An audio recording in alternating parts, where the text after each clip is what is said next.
I'd like to call the joint meeting of IT committee for budget season purposes for the month of September. Okay, and I'll call finance to order. First, rule of business, if everyone would turn to the budget summary on the first page, so we can take a look at what we're actually discussing and see where we're at. You'll see the general fund appropriations at the very top, 119 million. And you can see 37.9 is amount raised by taxes. We're $37,000 about under the cap. And the less unexpended balance, usually that would be in the 2 million to 4 million range. That's what it is with all the requests that are in without a lot of new positions. Most of them are out like normal. I'm sure there's a few that are in that probably shouldn't be. That's just the way it works sometimes. In the general fund, the revenues, the state aid and the federal aid together, just on the general fund side, are about 36 million. And then, of course, you have your CHIPS funding on the highway and things like that. You have funding in sewer district. So it adds up to more than what you might think. It says the less estimated revenue was 74 million, but of course, revenue was sales tax, everything pulled together. So that's kind of the overlook of it. The county road had 17 million. And you can see the interfund transfer is 13 million. And so there's a little areas to work here, but the way I see it, we're probably gonna be at the cap number. I don't think anyone has an appetite to override the cap. That doesn't mean you do or don't, but that's my general feeling. Hey Brian, what is the cap? I haven't heard. It's at 37,937, but I don't remember what the percentage was. And you gave me the sheet. I feel like it was 2.53, but I can look at it. Yeah. Somewhere in there. Just that 2.5. I'll get it. I'll get it. So the big thing we have to do is get the fund balance down so we can survive. We know that we don't want to spend nearly 7 million in fund balance. Where that number is, I know Al doesn't really want to be above 4. I get it. I don't really want to be either. And the only reason we think that's palatable is we think we could save 3 or 4 in this current year. So that's where we're at. It's not gonna be a great budget year. It's gonna be challenging and difficult, and there's so many unknowns with Great Meadow, going away and things like that, that where we are a year from today could look quite different, and probably in a bad way than in a good way than where we are today. Just want to set it off, and everybody, if you have questions, ask, because I have a couple that'll help maybe all of us too. It's 2.53. 2.53 it is too. is 36 million. You said was what our estimated state and federal aid are. That's just on the general fund side. Right, general fund. Is that up or down from last year's? All I don't is know a that. rough I idea. didn't run that. Similar. I would think it's similar It's- percentage wise, yes. It hasn't really fluctuated in a long time. Well, what I'm trying to find out, and maybe I should have just asked it the other way. The 7 million that we've had to, or going to have to apply in, or you had to apply in, out of fund balance to balance the budget for this. What causes, or what has caused that number to be so much higher than last year? Is it, I figured it was a shortage in revenue, or is it a real increase somewhere in expense? So when we get to it, we know what to look at. It's the latter. It's the expense. It's the expense You side. got double digit inflation, Dan. I mean, Health- you're not gonna. Health get and around- retirement were big hits right off the gate before we even started. So health costs is real, yeah, And retirement. In retirement. and retirement, yeah. Retirement was a Okay. large. That's legacy cost. I'm People sorry. people are gonna be huge costs. Insurance, we saw briefing on insurance, that's gonna go up double digits. Looking at utilities going up in close to 20%. There's a hearing on that. There's a lot that's gonna hit us. There's a lot that's gonna hit us that I think the budget officers counting the higher number for that. And that's what's giving us the 7 million. Question is, how do we get away from it? I don't know. Well, that's what I'm trying to find out. Maybe there is no way. So my other question for one of you is, for every $1 million that we don't use in fund balance, what's that do to the increase in taxes? It's like if 1%, $500,000 is, what is it that we're looking at? Let's say that we get down to where we have to raise taxes. What does 1% increase more over the 2.5 get us? 1%'s 370,000, right? 1%, We're 300. only up 900,000, so 2.53 would be the derivative of that. I mean, our current levy is 37 million, so Right, 1%. so 900,000 is all. So every 1% is 375,000, 370, 370. right? Because 1% of 37 million, right? Fairly simple. Yeah, that makes sense. Yeah. 350, his calculation. That's 900 divided by. 253. 5 grams. The current levy is 37 million, so 1% of that is 370,000. Okay.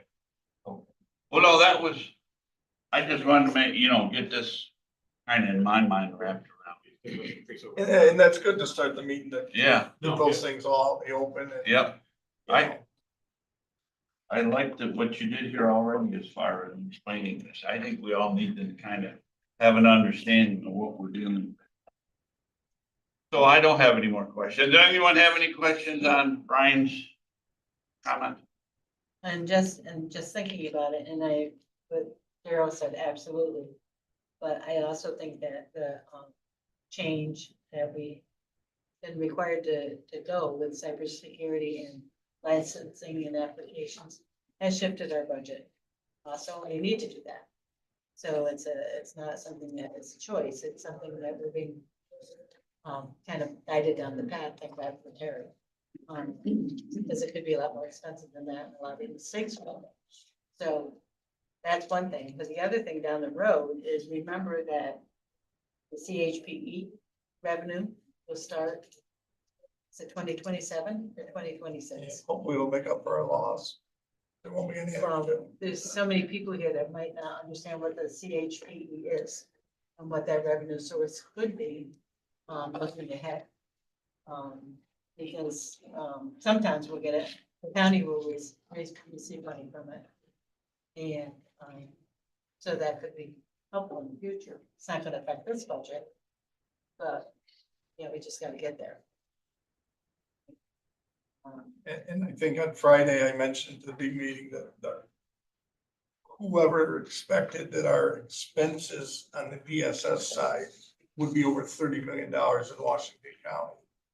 I mean, it wasn't too long ago, we hit the 20 million. It kind of went just as quick as our sales tax went from 20 million to 30 million. So, and that's without Medicaid. So with Medicaid, you're up over 40 million. So there's a lot of money going in areas that we would never have expected in our rural county, where we expect everyone to be working, and that's just not the case. So there's a lot of challenges that we're not used to that are different, and we're trying to attack them in every way that we can to get a solution. But the mandates keep them from doing the way we would probably do it, but it's the way we're forced to do it.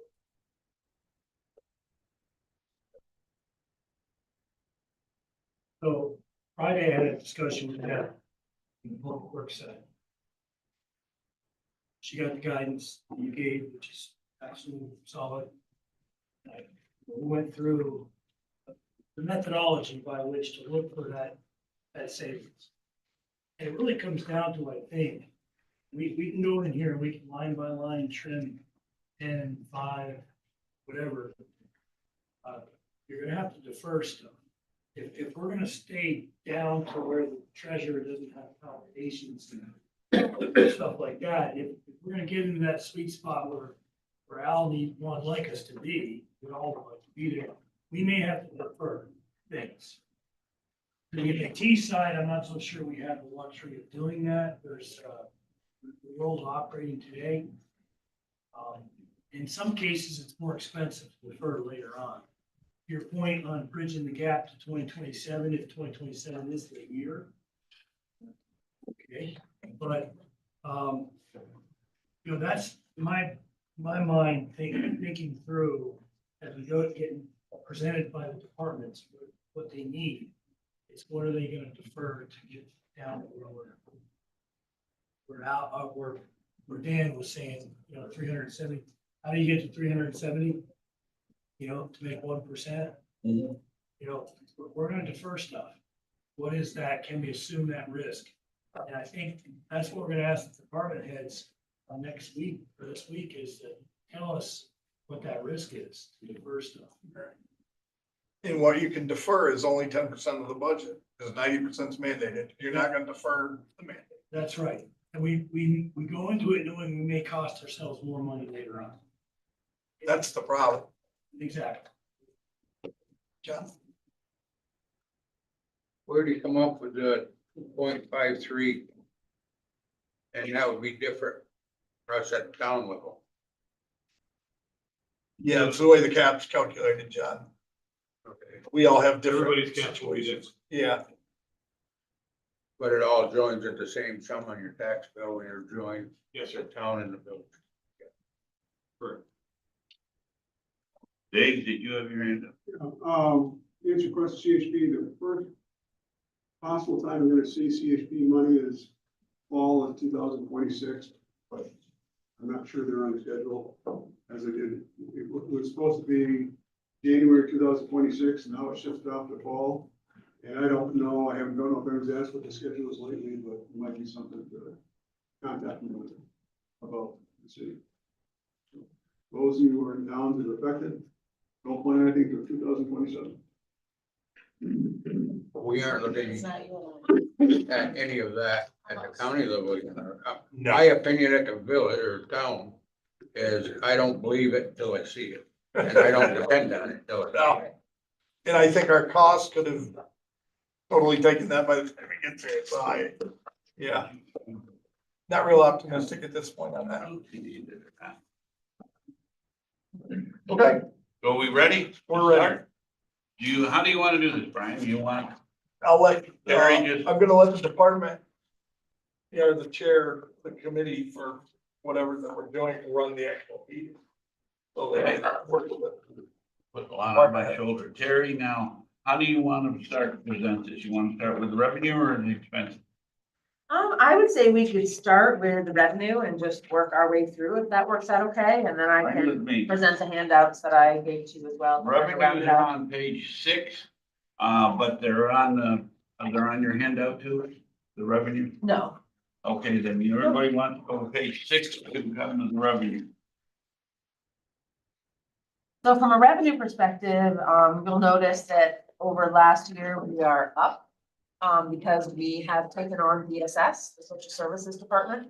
We have additional staff in our department that are reimbursed through the state from DSS. As an additional department. I guess I'd like to start with the entire budget, just a quick overview from the IT perspective before we dive in too far. I tried very, very, very hard to make sure that like you'll notice, as we go through that the expenses, the maintenance contracts and subscriptions, they are up a bit because I can't change. I mean, as you all know, everything is up right now. All our software vendors are increasing, all the maintenance subscriptions are increasing, and without removing hardware from the environment or removing software from the environment, I don't have any control over those costs. Where I did try very hard to reduce cost is going to be in the new projects for this year. So you'll notice that as we go through, I'll point that out. And then I put together the capital plan for you folks so that you can see the next 5 years, so that if things were deferred, I can talk to you about what the repercussions of that would be, and then what to expect over the next few years so that you have an idea. I really tried hard to equalize as much as possible our expenses year over year for all the new projects or big expenses that we have coming up, so that the asset replacement cycle is on a good budgetary plane, if that makes sense. So with that said, Our revenue is up this year because of DSS, bringing in the additional person after they had a resignation down there. We've taken on DSS, in county IT as any other department within the county, and so far it's going very well. One thing that I won't talk about that. I'll wait for that later. Yeah, I'll wait on that for a later time. Is there any questions on revenue? My thought, and tell me if I'm right or wrong, Brian, it's not so much you, Terry, I have to answer this. It's all interdepartmental and it's charged back to different, our revenue comes from other departments, other than social services, which is good because 75% of that is coming from the outside. Is that correct? I don't know the actual percentage. Well, roughly, but, I mean, Al's always I'm used guessing that that's the case. 72 to 75%.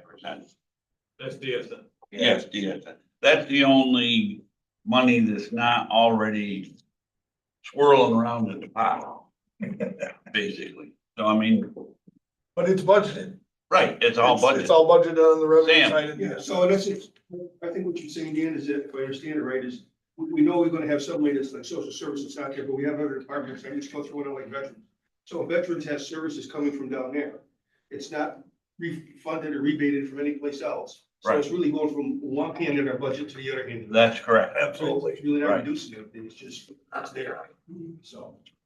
And even though it appears here, there's somewhere on the revenue side in DSS Exactly. is how it got here. Right. So it's still included, no matter what. Thank you. And if anybody can't sleep at night and they wanna, you know, insomniac pill, I'll send you the audited financials.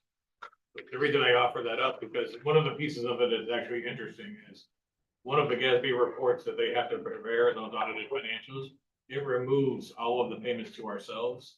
So it's a different look at our financials. You know, the way that you have to budget, you have to include all that stuff, but there is a financial report in our audited financials. It removes all the money we pay ourselves. It shows what the actual money out the door is. It's an interesting report if you're sick like me. Moving on. Where would you like to continue? What would you like to look at next? Well, I think the revenues have been explained. Anybody have any questions on revenue? If not, we'll move to expenditure. Let's start on page 43 of the budget, or you can follow most of it on her handout. The handout's just supplemental stuff. You better turn to page 43. Is 43 salary items? Yes. Yes. Okay, so, there's really no additional changes in salary from this year, other than the new position that we created this year that we just filled to backfill from the DSS position. Salary might be a good time to talk about the second page of your handout, which although I haven't not requested in this budget for any additional positions, I do have some requests in for some grade adjustments.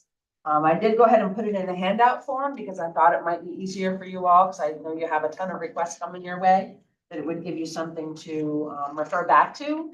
But the highlight of that is we have multiple support positions within our department.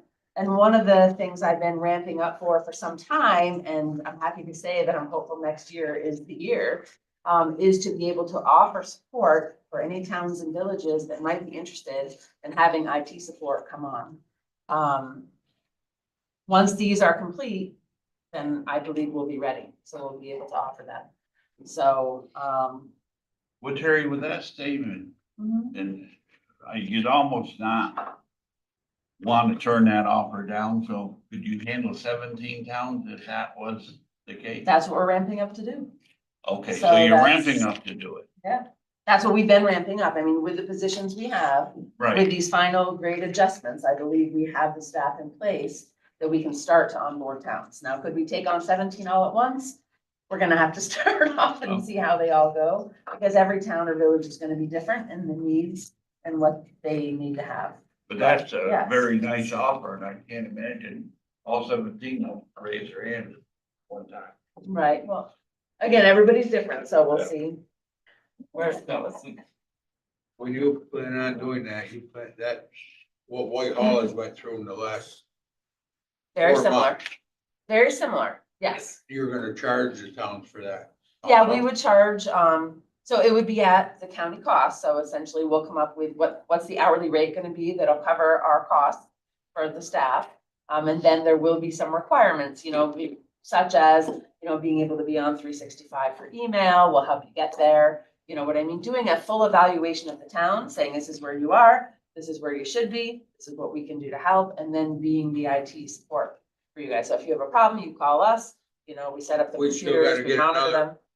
another company to come in, or you're, I believe we'll be able to do it. We may still have another company that supports on some of those things, and then those costs will just be passed through directly to you guys. so we're looking at an income from the town level of approximately 30,000. It could be any number depending on, it depends. Depends on every town. Every town will be different. I hesitate on saying that on a revenue line because it's an expense for you folks. But I think overall it's a savings and it'll be a benefit, including cybersecurity type services that I think we'll be able to offer to clients as well. With these requests, Terry, is it reflect in the budget what the increased cost will be at 0.1? We were not told not to put them in there. So they're not in the budget. Right. That's, do you have a number that goes with the 3 changes? And I assume you've gone through with Danielle. Yep. That these are all. Yeah, I've gone through with Danielle and we've talked about them all. I believe the cost, I should have brought that little spreadsheet with me, was $15,000 for the year, For the 3. for all of it. All Yes. 3 of them, right? Yeah.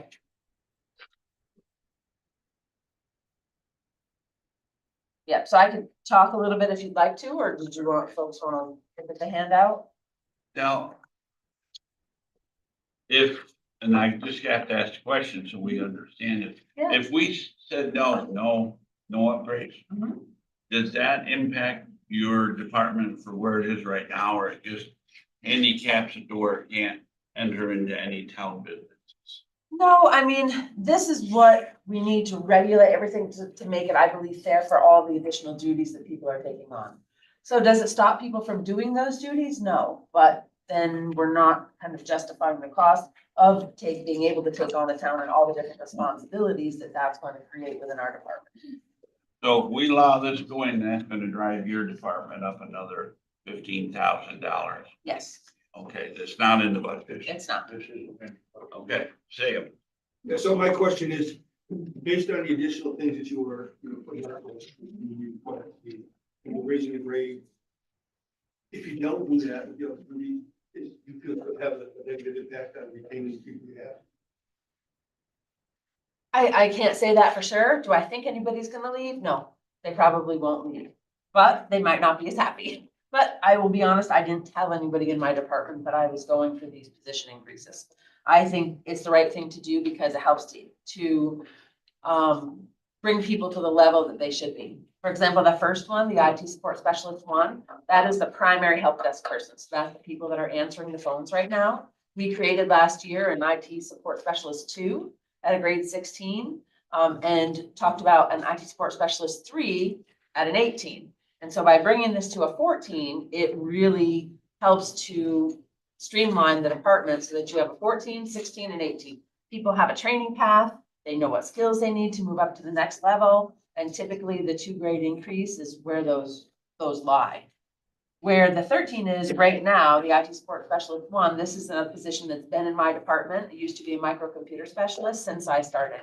And since I started, I've put a lot more duties on this department. We've taken on phones. They now do phone. We're going to be doing all the phones, moves, adds, and changes, basic things on phones. So that's required more training. And then as we continue to look at managing outside of the organization, that adds more responsibilities to that frontline help desk call.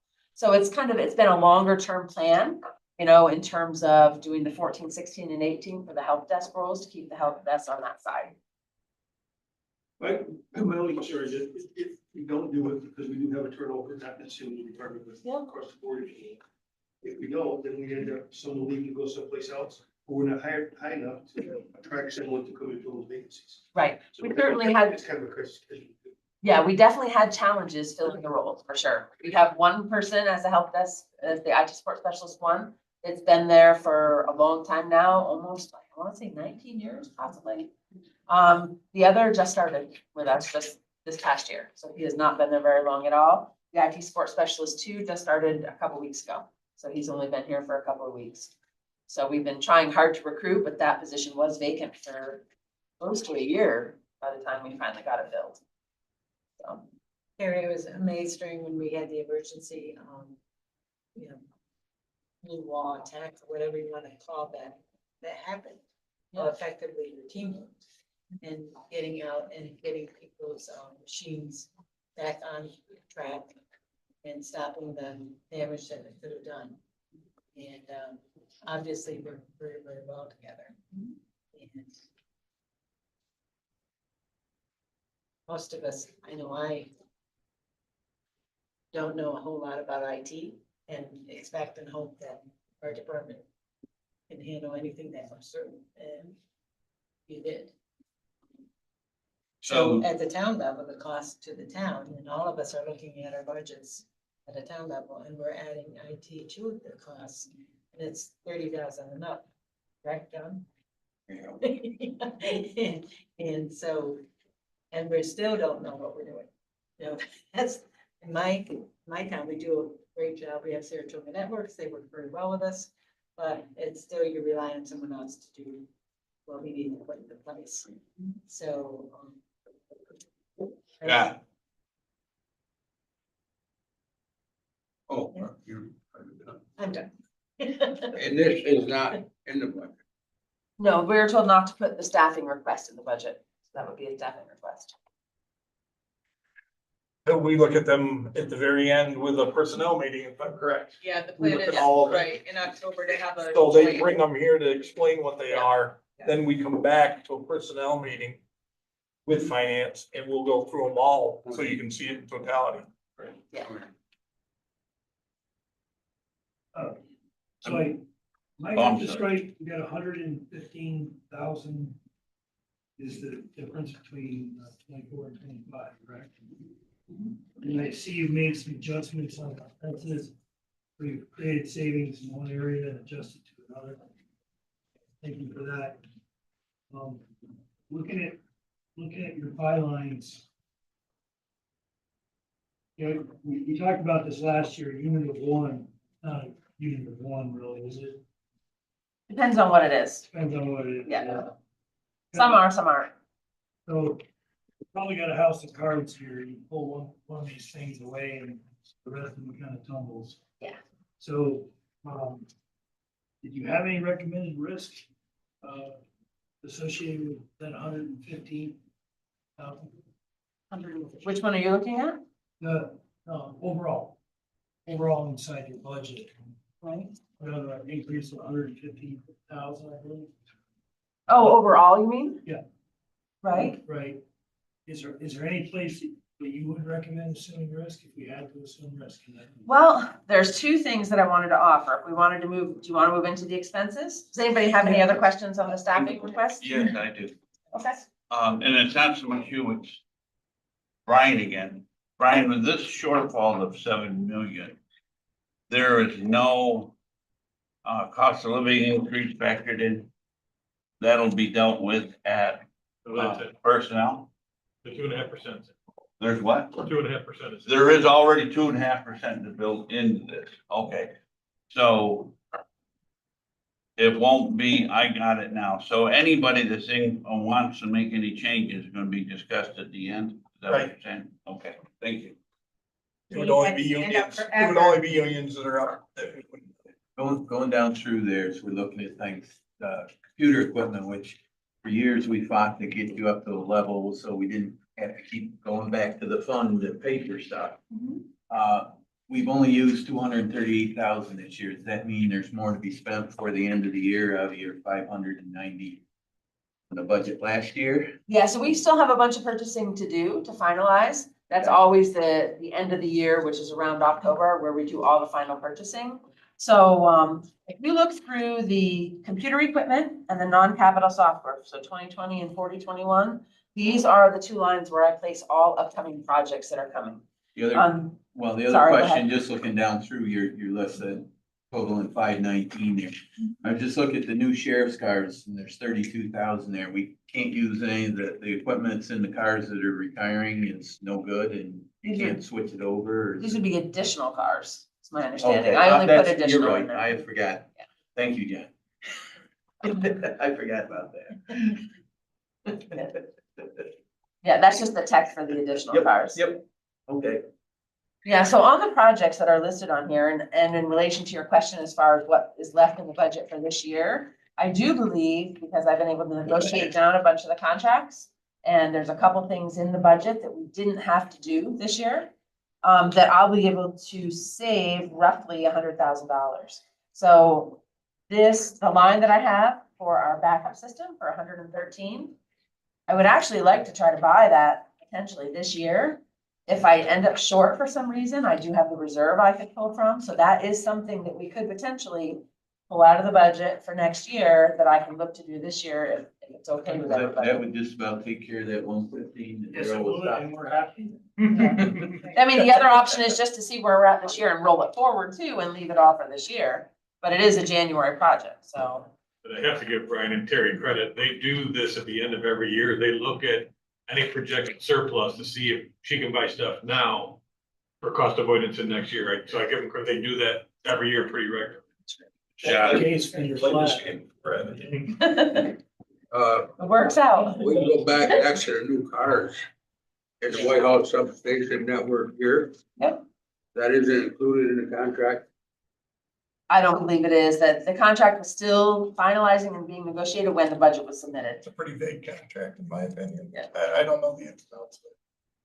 So that's what would be required to set it up like a Salem substation or another substation for phones and network and time clock So and all that. So the difference, when Terry and I explained it, was there's an actual line there for internet. But if you wanna have it to be able to work like the Salem substation where you had the 4-digit number and you could just press the number here and it would bring up there. That's what this 25,000 represents, is everything just as it is here. So whether that's necessary or not, we don't know yet. Oh, I just wondered if that was in the deal with the sheriff's contract in the village. It doesn't appear to be, but I couldn't tell. Is it, you said, doesn't appear to be? I can't tell from as vague as the report as he gave. Well, I didn't see the actual contract. I'm sorry, I was before his hand. So does this contract is a done deal the way it's written right now, or can that be modified as we realize? He's already there's signed more it, I expense? believe. We didn't have any say in that. Right? He made the contract with it. It was approved last week. If you talk to the sheriff, they'll show you the math behind the number in the contract. Yeah. I don't want to say a whole lot because it's a negotiation between two entities, so he can show you the math behind the number in the contract, But he hasn't done that yet. but he can. Right. And I think that 25,000 is to be determined. I mean, if they, take over Whitehall and say, we don't need to have it set up like that, internet connection's fine, then we don't need to do that. But if we need it to be someplace where people can go and actively work and have access to the servers and have access to everything, that's when that would come in, be able to clock in and out, and start their day there. Mr. Wilson. So my understanding, back to the conversation on 115,000 for an increase from 24 to 25. You're finding efficiencies in 24 where you can bring forward the purchase for 25. Of 113,000. Roughly. Did I hear that correctly? Yes, So far, yep, so far. we got a lot of ways to go. Right. We're a net increase on the budget of $2,000, is that what I'm hearing? From 24 to 25. I don't know what we're hunting for, but I think we just found a balanced flat budget for IT. So I have one other thing that'll be good, is on the next line, the non-capital software, the line for cyber pen testing, $20,000, that can come out of the budget. I was able to secure a contract with Dishes to perform that service for us at no cost to the county. Where is that, So- Aaron? Now, 4021. now we're You did it good. $18,000. Page 44. I like the way you think, but the problem is you're gonna have smaller departments that can't reuse anything. Right, but it gets us That's- through IT and we're You're good gonna at have to IT. find some in some of these bigger areas in order to get it. That's, We're working at it, Brian. I know. Damn. I don't want him to quit. I think what the majority of us are saying, at least at this end of the table, is that we're 18 there, and it's time to move on, and we'll address the other departments, then go on to the next department. You got what you're saying, when you're not expensive, and we don't know about. Those were the big things I wanted to talk about in terms of expenses. The only other thing I wanted to present to you folks was the IT capital plan. As I mentioned, that gives you an idea of what's coming up over the next 5 years. And then also, we had submitted 2 travel plans for 2 of our staff members to travel. One is for Lisa McDonald to attend the Tyler New World Conference, as she typically does every year. And the other is from a cybersecurity standpoint for Ryan Mylott to be able to attend 2 conferences that do require travel. One for the multi-state MSISAC and the other for Falcon, which is the software that causes us all those headaches. But that we're a big part of now, being on with shared services with the state, and then a bunch of local ones as well. That's for next year. It's all in the budget, and I did submit those, but Thank you. Thank you for leveling this 5-year plan out. It's pretty consistent. Thank you. yeah, as it gets later, toward the end, then it's to be determined a little bit. I really want to stretch the hardware as far as we can. That's part of the reason I was able to push the sand to next year, because they extended the support out to 26. So we didn't have to do them both in the same year, which was a good thing, but as long as it's still supported, we'll keep it going. Is there any further questions for Terry and IT? Bob? Just one, I'm looking on page 46 of the maintenance contract, in general. That's a pretty hefty increase. You see that happening annually? Part of the reason, not necessarily. So typically when you have a project that's reflected in the other 2 lines, once that project is done, like a software project, then it transitions over. One of the big reasons this is going to be different is we are under negotiation right now for the sheriff's Axon contract. Right. And that was a 5-year contract that's increasing significantly. That's like 150,000 right there. And the chat RMS is not in here either. It is not. I'm trying to negotiate that out so that we don't have any cost in 26, that everything will, Be upfront. be upfront, at least for through But I mean, 26. that's a number that's coming in the near future. That's not It is. small. And It's that's not not, small, and that's not on your capital plan, because that'll be a maintenance agreement Yes. when we see that. right? So, which is a huge cost. That'll actually be a subscription. Right, hear more those two about- subscriptions alone would be 400,000. Yeah. One's 250, one's 150, so. Yeah. Yeah, So that, but that's our new way of doing business. well, it is, but I just was not even thinking about the sheriff stuff, is the other average stuff, are we looking at, and when we got over $100,000 here every year, that's a pretty good guess at what we're gonna be increasing every year for the next. Possibly. I mean, I think the increase, in general, as far as inflation goes, it's gonna follow that.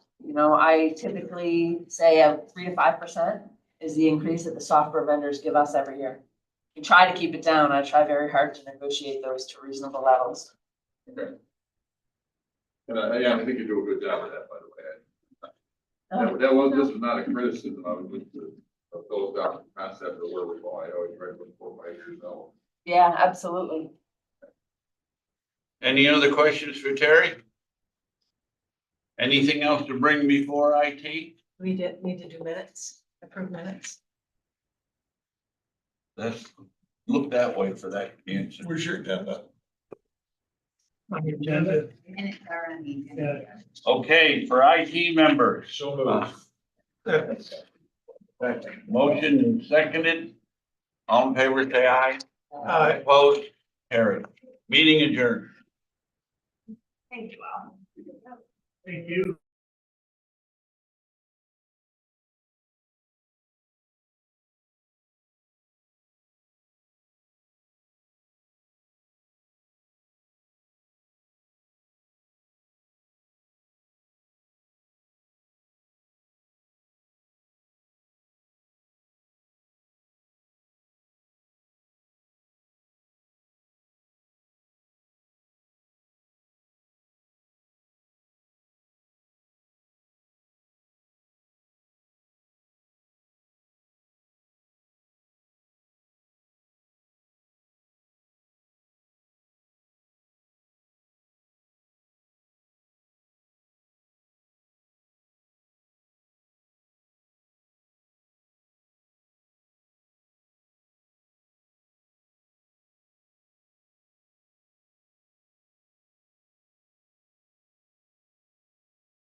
I'll call government ops to order. Is there a motion to accept the minutes from August 27th? So move, second. All in favor, aye? Aye. Opposed? You take that, but you're up first.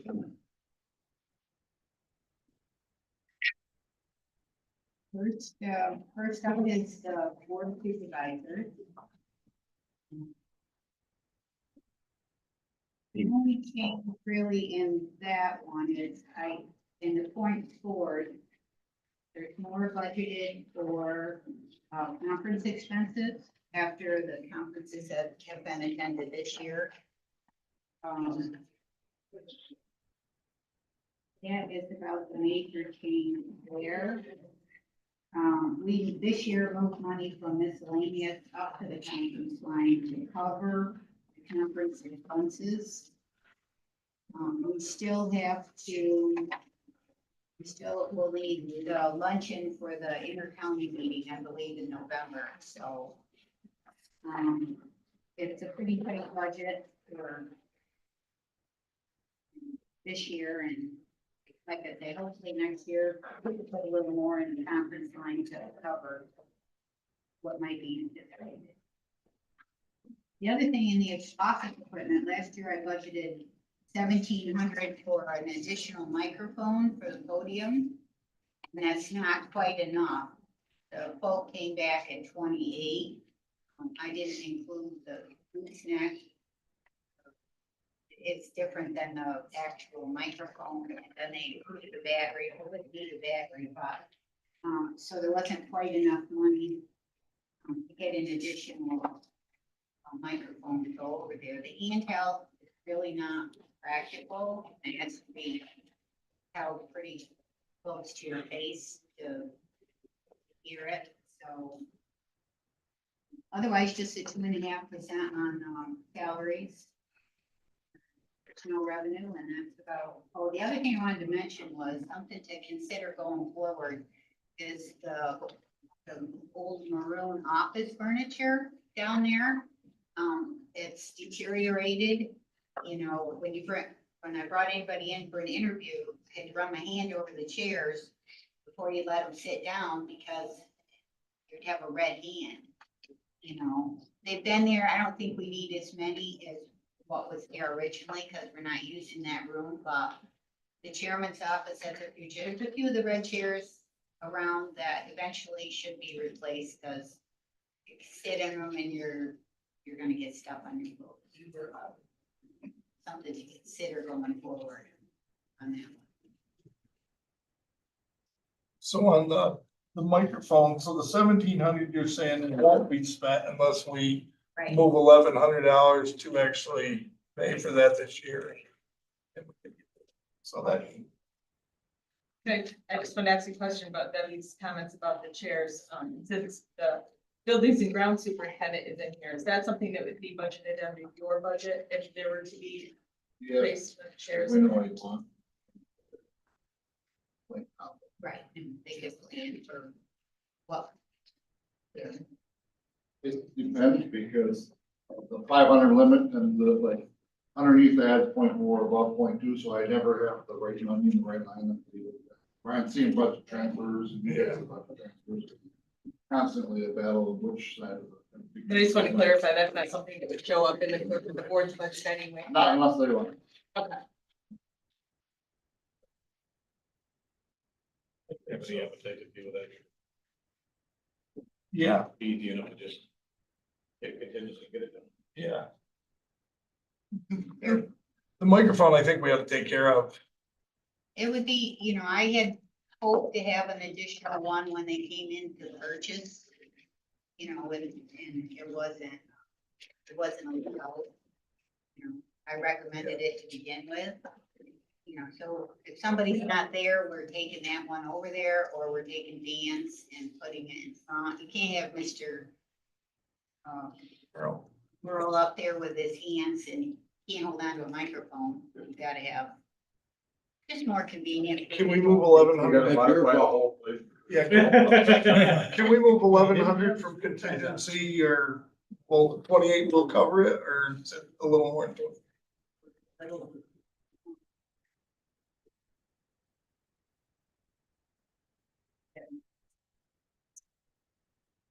$2,827. No, we didn't do it last time.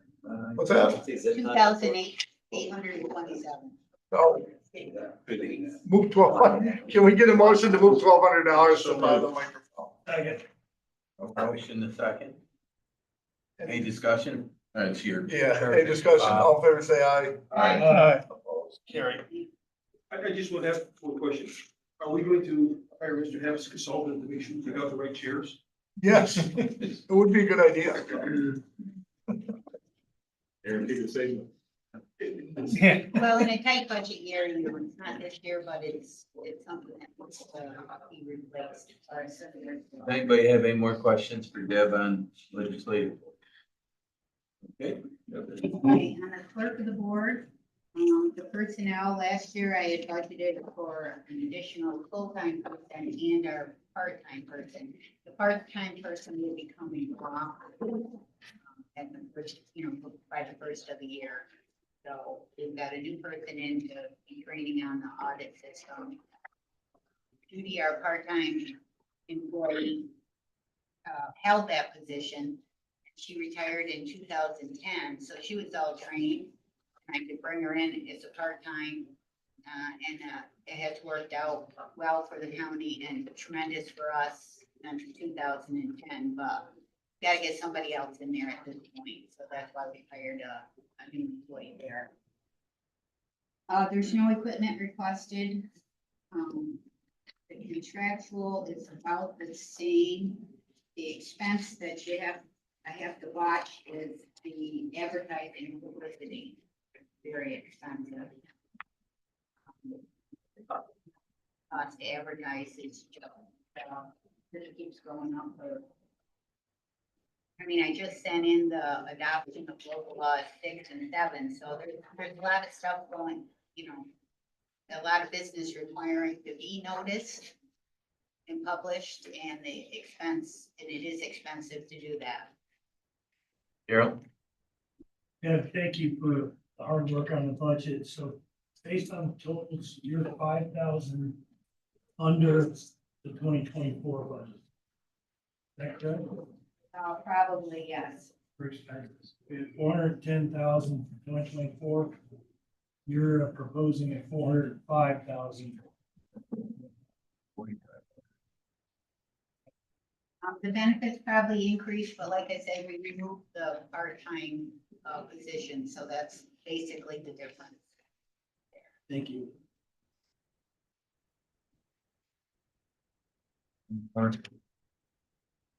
Questions on?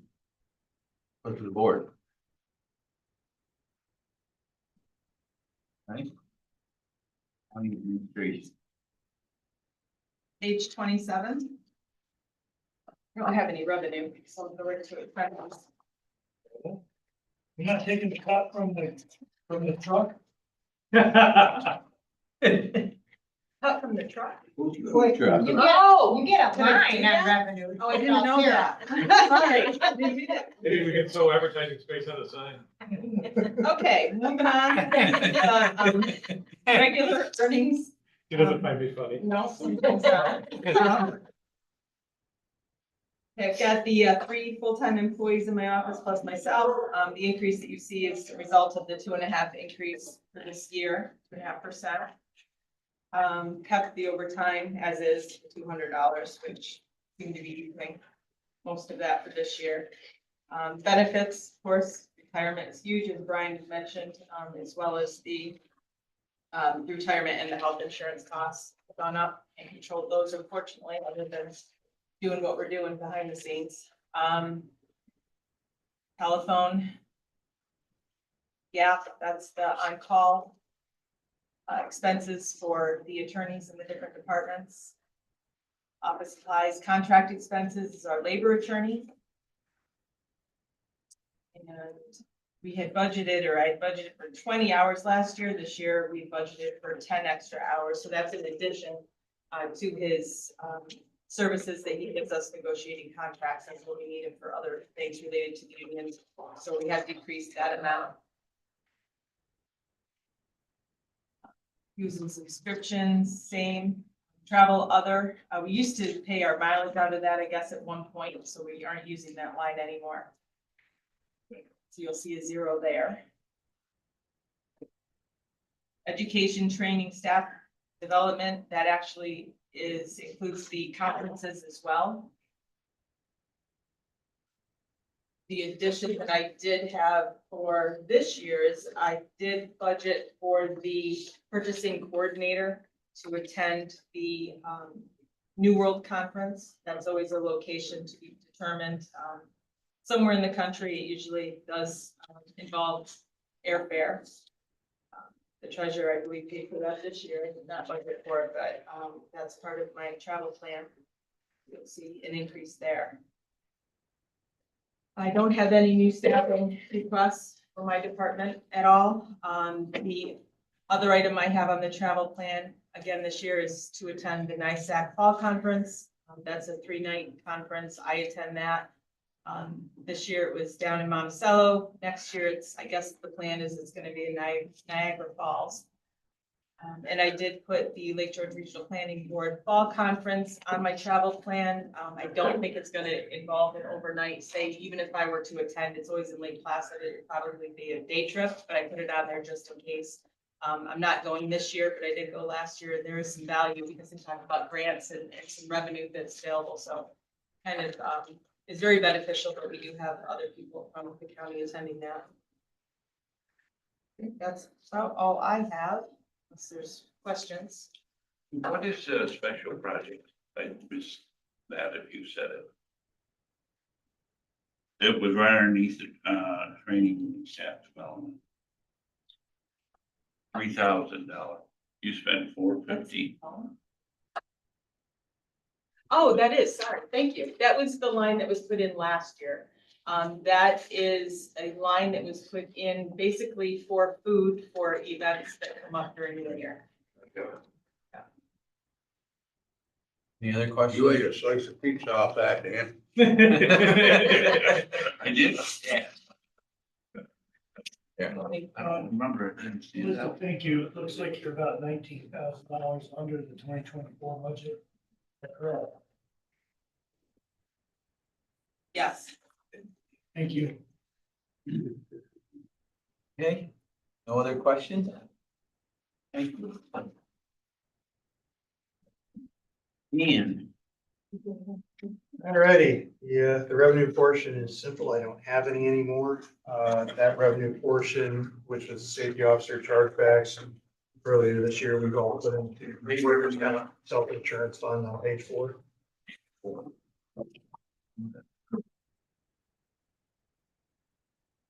So there's no longer any revenue coming in my office. So if we want to go to page 32 and 33 for expenses.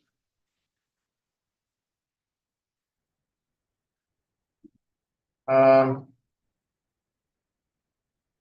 said most of the safety, all the safety officer expenses now have also been moved to the workers' comp fund. I did cut the office supplies 500. That was based on the last couple of years and spending. We didn't ever seem to get to 4,000, so I thought I could make a small cut there. Everything else for the most part is roughly equal. I left the consultant line at 15,000. As Raj used to say, sometimes you eat the bear and the bear sometimes the bear eats you. Unfortunately, this year, and I'm hoping not next year, could be one of those years that bear eats us. Because we do have the major tax foreclosure litigation out there at the moment, which is definitely going to stretch into next year. With regard to the salaries, I did the request this year based on my current staffing pattern, which currently has 1 full-time assistant county attorney, 1 part-time county attorney, and 2 interns. And you remember when I made the request, that was hopefully a stopgap measure to get us through this year, which didn't work out as well as I had hoped. It worked out well in the fact that I didn't spend any of the money. On the other hand, it means I still don't have that position filled. So with regard to staffing pattern change, I would like to move that back to the 2 full-time assistant county attorneys. It looks like based on the numbers might have to find an additional 26 or 2762. Because the position last year was budgeted for 80,000 or 80,374. And it looks like it's budgeted for this year with the increase for 82,383. With regard to one grade change on my staffing pattern, I have a grade 12 legal assistant that I would like to increase to a grade 14 senior legal assistant. With their longevity, the base rate would go from 2723 to 2993 an hour. It would be a variance or an increase of 2,119.32, or basically a 0.2% change in the budget. As you can see, the adopted budget last year was 968,606. Proposed budget for this year is 756.46, which is roughly 2.5% decrease from last year. I guess now is as good a time as any to discuss whether we're changing safety officers. Well, that's not in your budget, right? Safety officers. But it's in my staffing. Right, so that's gonna be, actually discussed at the public safety. As far as those positions. So if there was to be a change in the staffing pattern, that would be discussed at the public safety budget meeting and then personnel. But we haven't really discussed that yet. So were you saying, Dan, that you want to go back to what your staffing pattern was? Correct. That's an additional how much? I have, it looks like the change is based on, would be 2762. I took the part-time and the one legal intern for this year that I had, which comes to 80,521. Would have been for this year. Position, the other full-time position last year was budgeted 80,374.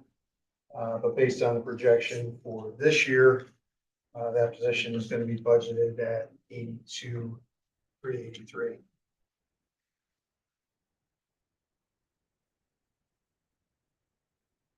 And those people you have taking those spots, or you still have one vacancy? I'll still have a vacancy. Well, technically we'd have two, assuming Hannah passes the bar. She will fill one of the assistant county attorney positions, which is leaving one full-time opening and one legal intern. And legal intern at that point, hopefully, is simply going to be either A, seasonal, or B, depending on if it's a person who's a third year, they may start working until such time as they pass the exam, because they do also get the exam in February. What's this now? So you're adding one position, Dan, is that correct? You're changing three here. I'm basically changing, I had my staffing pattern last year was one county attorney, one deputy county attorney, two assistants, or excuse me, two full-time assistant county attorneys, legal assistant, confidential secretary, and an intern. Middle of the year, early part of the year, I changed one of the assistant county attorney positions and split it between a part-time county attorney and a second legal intern, neither of which ever materialized. So basically, I'm taking one part-time position, the second legal intern, and combining that back into a full-time assistant. One full-time assistant. Perfect, thank you. 2 out, 1 in. And that just was a change of $2,762. That would be the shortfall at this point, based on the fact that, the budget, there was presumably the COLA increase for that position for this coming year. Okay. Yeah, I just have two questions. Dan, so the anything that you have to outsource to another attorney, that's under consultant, is that what? Yes. Okay, and the second thing is, and I'm not sure what it involves, the negotiator that does, for the union negotiation stuff, is that for consultants too? Is that? That's under, Melissa's county. Thank you. And there's sometimes we do have to have consultants that's outside of our spectrum. I just would try to make sure that's where it goes. I wasn't Yep. sure. Any other questions for Dan? None? Thank you. Okay. Are you ready for your first budget meeting? Sure.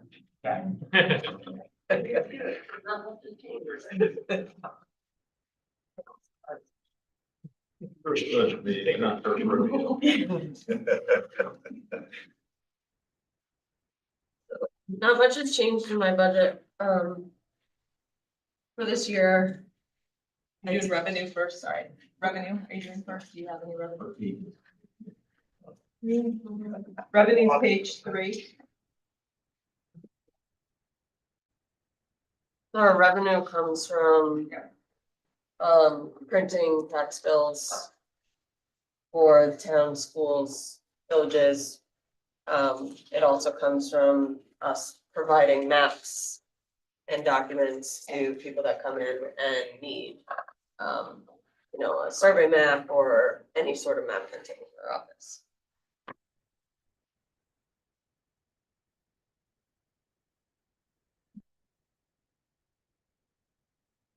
Done revenue? Did that have to change because of increased access for individuals? It's not going to change for next year, but I would like to talk about it in the next year about prices have increased for materials and everything else. So that kind of has to come from the towns at some point in the schools and, the prices really haven't changed much in the past couple of years when it comes to charging for the services that we do. But for now, we're just gonna kind of see how it goes for this year and we're gonna talk about that, for 2026. So, because I have to also give the town some time to work it into their own budget, to schools, everything else too. And you might have said it, and I just didn't hear you. What's the miscellaneous funding, 45,820? Yes. Can I just see yours? The very first one, yeah. 389, oh. We budgeted 36 this year and we're up to 45. 9,000. That, we charge that in the building inside itself, or is this outside money? Yeah, that's wondering, I don't know. Where does the bulky revenue come from? It is intergovernmental charge, so. Yeah, So so that's internally, but what is it? it's gonna be, It's got 0 though on it, yeah, I think wow. Does it? This is Oh, the adopted total numbers, 40, I right? saw the total Yeah. 45. Yeah. That's what I'm looking at. So this is actually a total from the page before. Yes. There you go. Sorry. look, wait. So when it comes to our expenses, basically I'm keeping everything the same. We're on track with everything. We should be a little low. We shouldn't spend everything that we have budgeted for this year, so I feel like with the increases that our budget can stay the same for next year. And, we'll see how that goes. I did ask for staffing pattern for a part-time clerk, just because during tax season, we have village bills, we have school bills and town county bills. We used to have a lot more hands in our office when we had an assessor and a data collector that could help out in those times. Now that we don't have those in our staffing pattern, we kind of are very shorthanded when it comes to those times. The treasurer's office did offer to help us stuff envelopes if we needed to for the school. But we kind of made it work. We're gonna do a trial run for town county bills, but with collection dates of being into November for us collecting school taxes, it puts a very, very tight, it gives us like 2 weeks to print and stuff like 45,000 envelopes. After we prep the bills, print the bills, like 2 weeks to do all of that with the little staff that we have, it is going to be very tight if we can get it done. So we've talked about, proposing some changes to make that flow better for staff in my office as well as in the treasurer's office.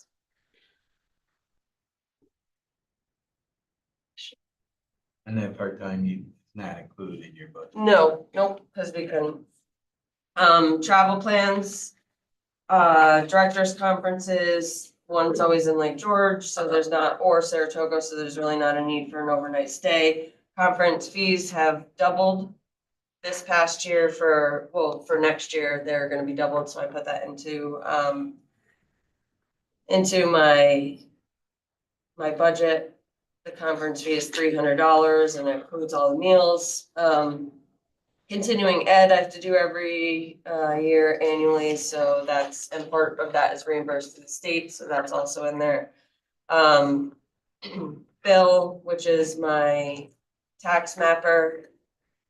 I believe that because everything's moving so quickly in technology and everything else when it comes to surveying and tax maps and GIS, that it's really beneficial if my employees actually can go and be there on the front line and go to their own conferences and make sure that they're learning at the same pace so we keep up with everything. So I'm allowing Bill, or I'm asking for Bill to be able to go to the annual surveyors conference. It's a 3-night stay, $150 a night, conference costs $600. I believe he does go already. And then Heather is going to attend a conference in October, 2-night stay, $150 per night. Conference cost is approximately $200. So that's for her GIS stuff that she does as well. But I have not increased the training part of the budget. I feel like it was over budgeted in the past. So I'm kind of just utilizing, I believe it's $6,000 that's there that, that should cover everyone to be able to get their training.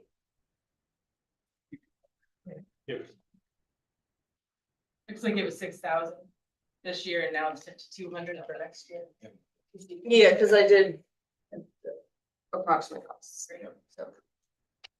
Any questions? No question. You guys are too Easy, easy one. I told you, not much has changed this year. I do have a question. Okay. But it was back on the revenue when I brought up the cost. I see that the revenue side, we're getting 32,000 from school districts and something from the village. What is that for?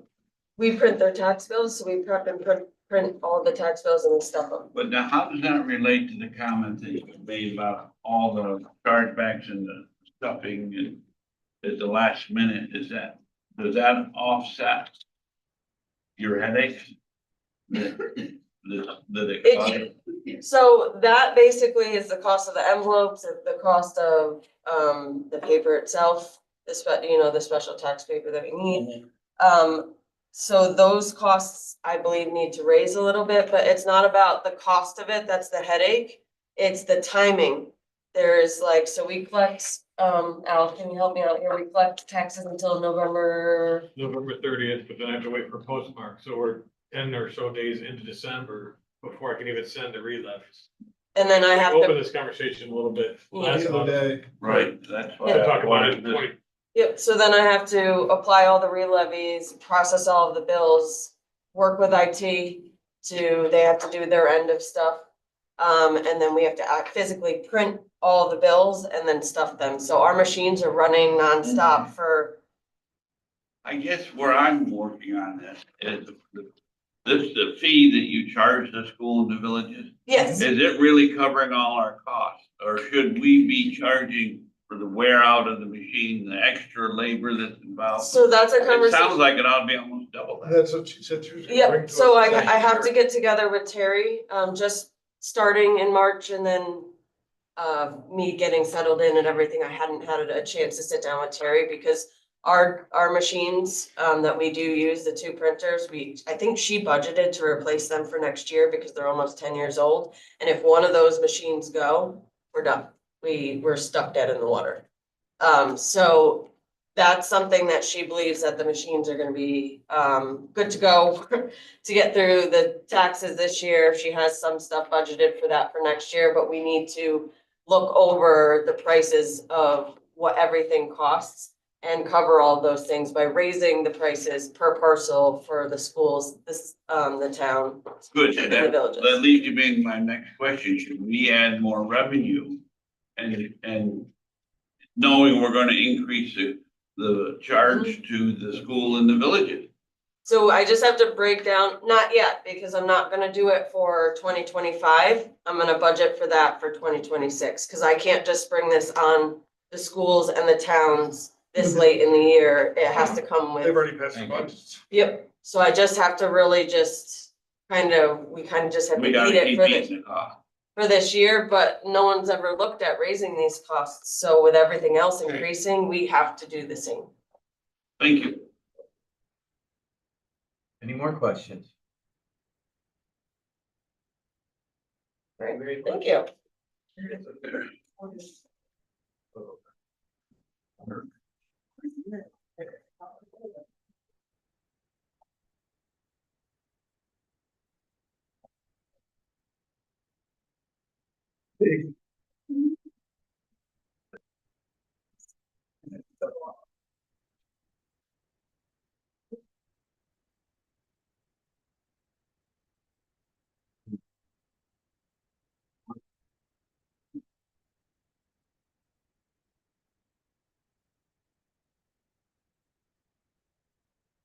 So I actually have read that. I was gonna say, I'm curious. A little bit, a little bit.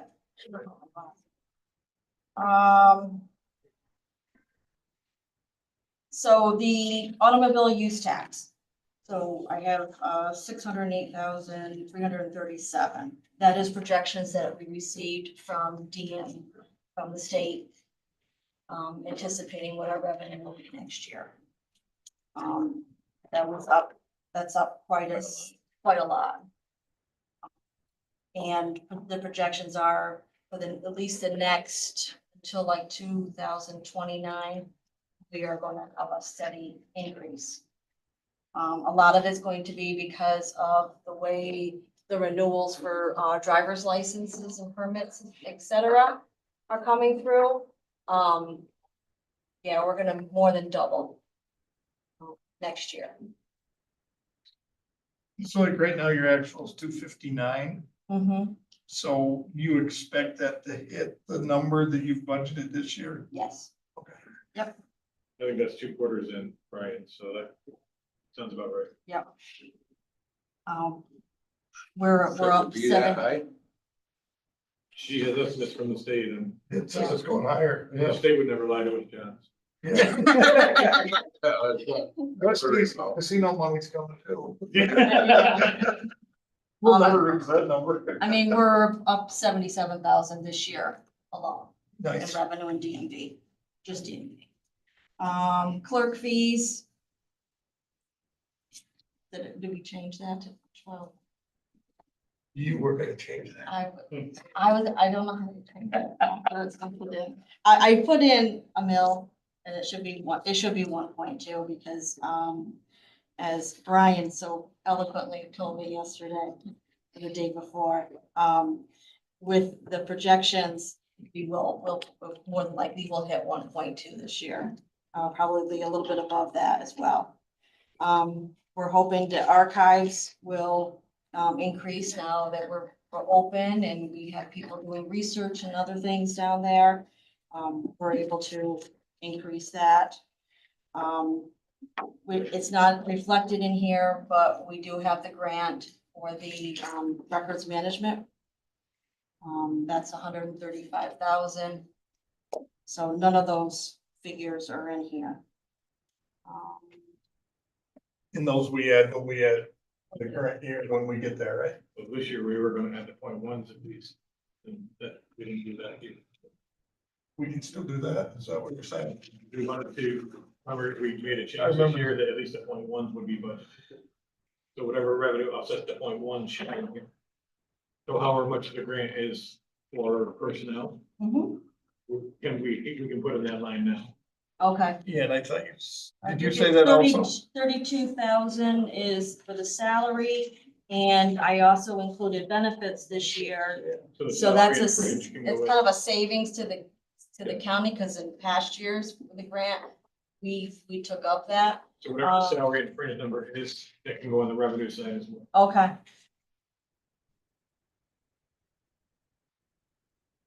You all will see that in a couple other departments, especially public health, where we got together with Brian, realized that we budgeted the 0.1s, and then later we budgeted the revenue and we just sort of contingency, and that's not really conducive to a good budget, so we're at least budgeting the revenue side that we know of. On the 0.1. Do you have the actual number? I have all the numbers here. So the grant total is 135,822. Salary is 32,408. Benefit 13,612. So those last two numbers added together can go in this revenue. Right, well, I don't know how it goes because remember, half of Okay, it that's is how- this year's, That's how so we go. we're, yeah, and half is next. Because you have the expense of it budgeted in the 0.1s, so we match that up with the. Okay. Yeah. Perfect. What was that second number? Which, the benefit, 13,612. 612, yeah, it's the benefits. Thanks, Lisa. Thank you. So Any question on the revenue side? All good there. Okay. yeah, everybody loves the revenue side. So we're up 200,000 from last year, basically, what your 2024 budget, is that correct? Could be up more than that. Fine. What am I looking for?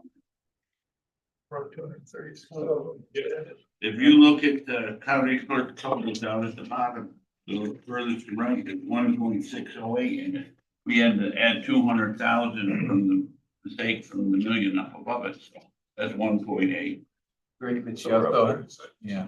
And the other one's a grant, so that you don't count that really. We're counting the 0.1s is what Al was just stating. We can add that. We just had about 240,000 in revenue. We're up 240 We added 240-ish. for 2025. Yes. 25. Correct me if I'm wrong, the math is, we're in black by about 1 million, is that right? Below.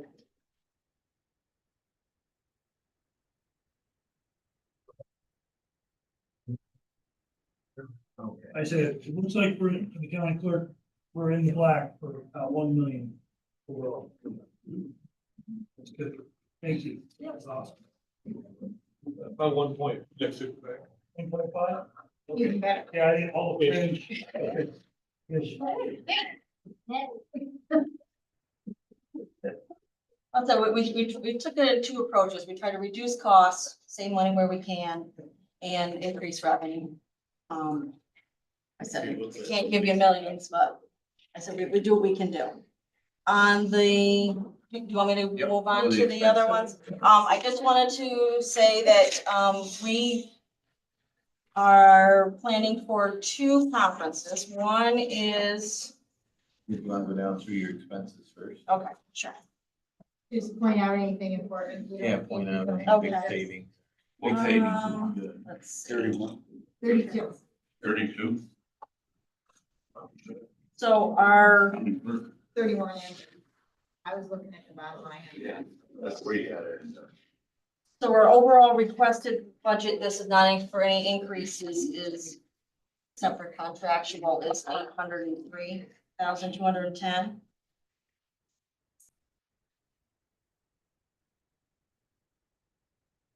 Yeah. Your 0.1s are down a decent amount of money even after the 2.5%. You got, did you decrease your staffing? No. Staffing doesn't change. We You have, went from 855 to 803, so I'm Well, concerned. Yeah, because- When the we have, grant was added in, right, no, the it amended, doesn't, we have new staff. So they're less expensive. They made up $50,000? Yeah, Really? just about, Even after a 2.5% increase in everybody else. correct. yeah, but the amended. Because we- Grant, Right, but it's down 20,000 from the adopt. I just want to make sure that. Right, that's, It just concerns me. no, it always concerns me, but. So it's new hires. We have new hires. Full-time base at basic rate. No And longevity, we- no status. Right, or you're just gonna be getting their first steps this year. And the staff that was there had been there a long. Had been there a long Yeah. time. So that's why you see such a, I think they budgeted for, like the buyout. They only budgeted for 3,504 and we're at 9,500, so we lost a bit there. But you're expecting to lose as many next year? Well, what I did was, I know one is definitely retiring from DMV. She's been there 8 years, 10 years and that. And I did worst case scenario, if I have my 2 longest standing employees retire with, as soon as they got their time back. That's how I got to 10. Okay. Do I think it's gonna be that? No, but I do know that one of them is retiring. I'm hoping I can make her stay till July, but she's talking about leaving in February. Depends on. When it's warm. day. Well, yeah. So that's where that came from. So I did not put in here my request. I'm not asking to increase or change my pattern. But I really feel strongly that we need to increase the grade for my DMV supervisor. She's currently a grade 13, the lowest supervisor in the county. She's been here 22 years, does a fantastic job, and works with all of our dealers, all of our problems. So I'm looking to increase that. Also in the historian part, looking to increase from 2 days to 3 days. He's part-time. That is in the budget already that I proposed. The increase to the grade for the DMV supervisor is not included. Same as the other, we talk about that later. Correct. Also looking to, Why go from 2 to 3? because we have the 250th, he's working hand in hand with those, so gives him an opportunity to go down to Washington County Fair to work with the committee on the 250th celebration, which can ultimately bring more revenue into the county because people are gonna know that we are part of that. We're gonna have historical artifacts and things to display down. We're revamping basically the whole historian part. The goal is to have the public, to have schools, to have small groups, senior citizen groups, whatever, and also all of our town historians to come in and to see what we have here. Share ideas, share information, etc.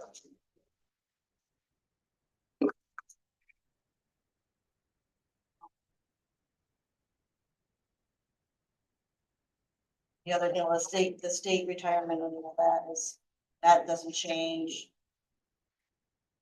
It decreased the office supplies. We haven't used nearly 9,100, so we reduced that to 7,500. Postage was at 20,000. We don't use more than 1,000 a month, so decrease that to 12. Travel, I anticipate that we are going to be using a little more because we're going to have our archivist join the NYALGRO, which is the New York State Association of Local Government Records Officers. And there's a membership fee of $50 a year. And they have a conference in June that I'd like to send her to. The only other travel plans that we have is the NYSACC conferences, which are usually held in May and October in Saratoga. Either myself or the deputy would attend those. And that's $150, meals included, for each one.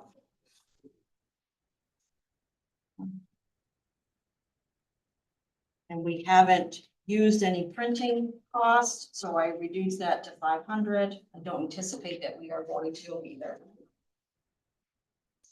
Lisa, what's the lease equipment? The lease equipment is, our copiers.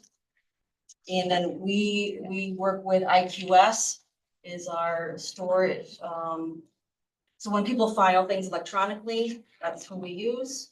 We're also, once we get the okay for those easy passes, we're actually not gonna be, they're not gonna be over at DMV because we can't, because they're state-run computers. So we're gonna be selling actually those from the clerk's office. But yes, that's some of the equipment that we have in our county clerk's office is IQS equipment. Yeah, makes sense. Thank you. Yep.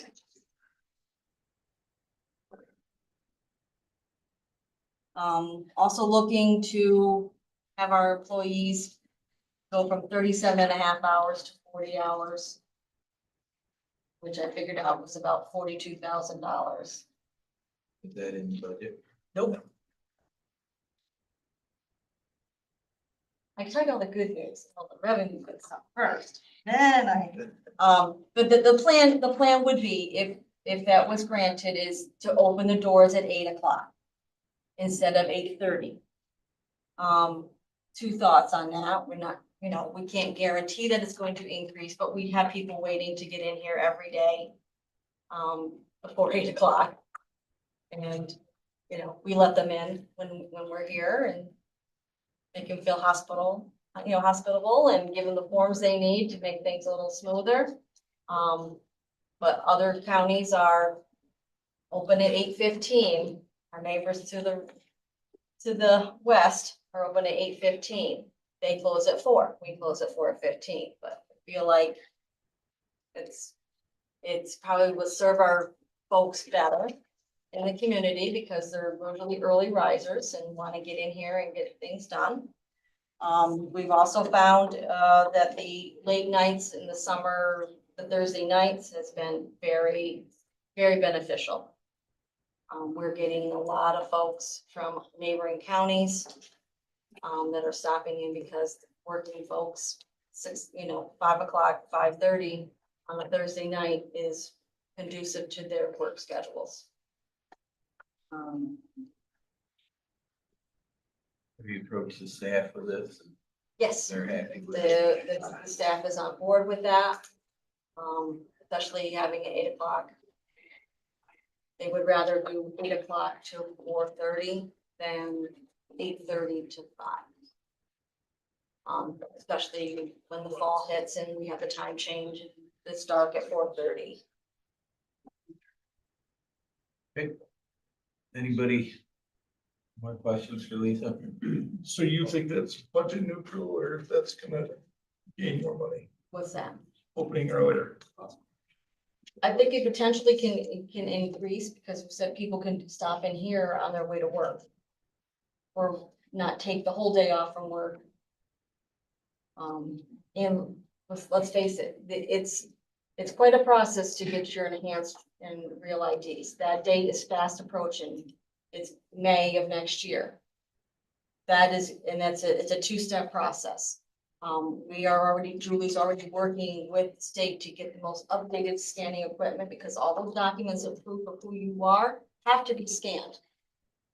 One clerk is going to does the first part of the transaction, and then they take their picture, and then the next one verifies all those documents, make sure all the materials are scanned in order to actually issue the enhanced ID.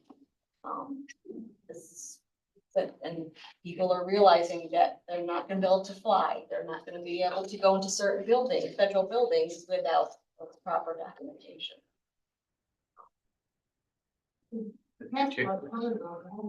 Yes, that's it. A lot of people are getting actually both. Because the enhanced ID is really for the Mexico, Canada. If you want to fly into Canada, you need a passport. I found out the hard way. Believe it or not, I have a passport. I even had it in Yeah. you. Going. Once you get back in the camp. Yeah. I get lost. Sometimes they drift into Redstone County and I have to show it from back across the border. Yeah, I don't know if there's any. He thinks it's not. That's kind of- Mr. Chairman, you had a question? Not a question, just a comment, but this is sounds pretty rosy, and a lot of it's based on that state number of increase. I'm not sure that we gotta put that number in, but I'm not sure I buy that. Daryl, losing Great Meadow is gonna have a big impact on our services across the board, and how many people we're servicing, that could, drop that fairly dramatically, I would think, so. It's nice, we gotta put it in, feel good right now, but I'm not sure I buy it.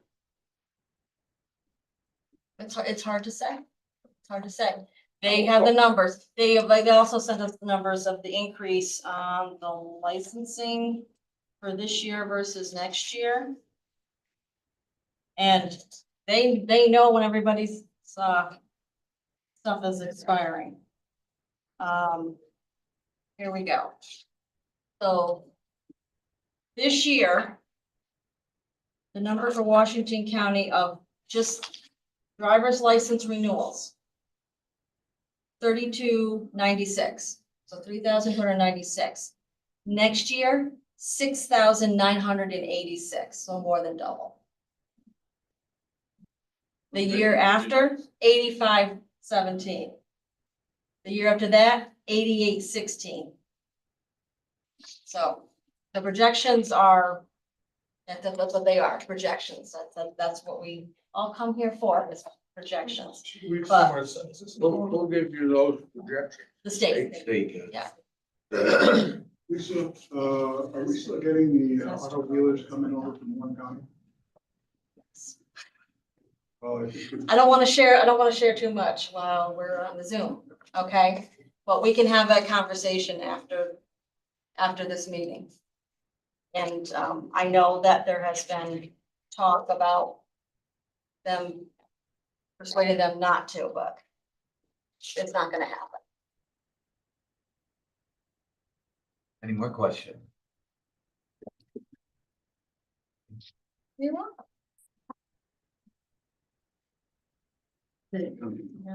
I'm still waiting. There's roots at home.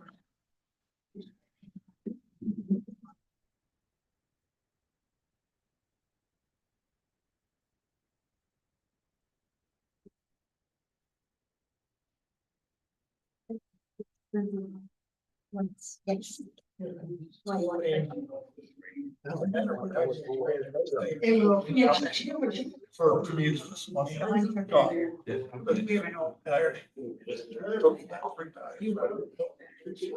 you're not. Yeah. I'm not right. Go relax for just a minute. Yeah. And oh, yeah. I don't think anybody. Was that right down? Al, remember that next time he comes looking for something. $42,000. Ready to cut you out. No Yeah. guarantee of increase. Yeah. I think you could only have one person. to start the day. So, better be able to put it that. Yeah. Mr. Treasurer. So you'll hear my mouth enough this week, so I'll try to keep it as brief as possible. My revenues start on page 2. They ticked up a little bit because the only trade-off that I got from the new legislation was the fee that I could assess on the tax delinquent parcels from 150 to 250. So I bumped up the revs a little bit to reflect that change based on our current census. Other than that, it's building some view on the revenue side. The services to other governments and general services other, those two lines are those additional things we do. One is the contract with the regional planning board for their accounting services, which you just passed. And the other is the 3 schools in town that I collect for. I'm keeping my rates at the $1.50 a parcel. I still believe that because I don't need any extra staff, there's no really justification to increasing the amount that we're charging them. And it's still a benefit to those 3, I hope, that they don't have to hire people. We do it with the staff we have in-house already. So I hope that process is working for everybody involved still. The only time we really see a crunch is this time of year. September and October get a little sketchy. We suck it up when we get there. On the expense side, Page 28. 2018. Yeah. You'll see that my expenses are down a little bit. That's mostly because when I had, as you're aware, I changed my staffing pattern this year after my payroll clerk left and I did the exit interview. Her and I really came to a realization that you probably could have 1.5 people in payroll. We've done that. It's currently working, so I plan on sticking with that until I can. So even after the 2.5% increase on the people that are there, you see a decrease in 25's request over 24 adopted because it's a part-time or full-time payroll out replaced by a part-time payroll in. So it's a full-time replaced by a part-time. It's currently still working.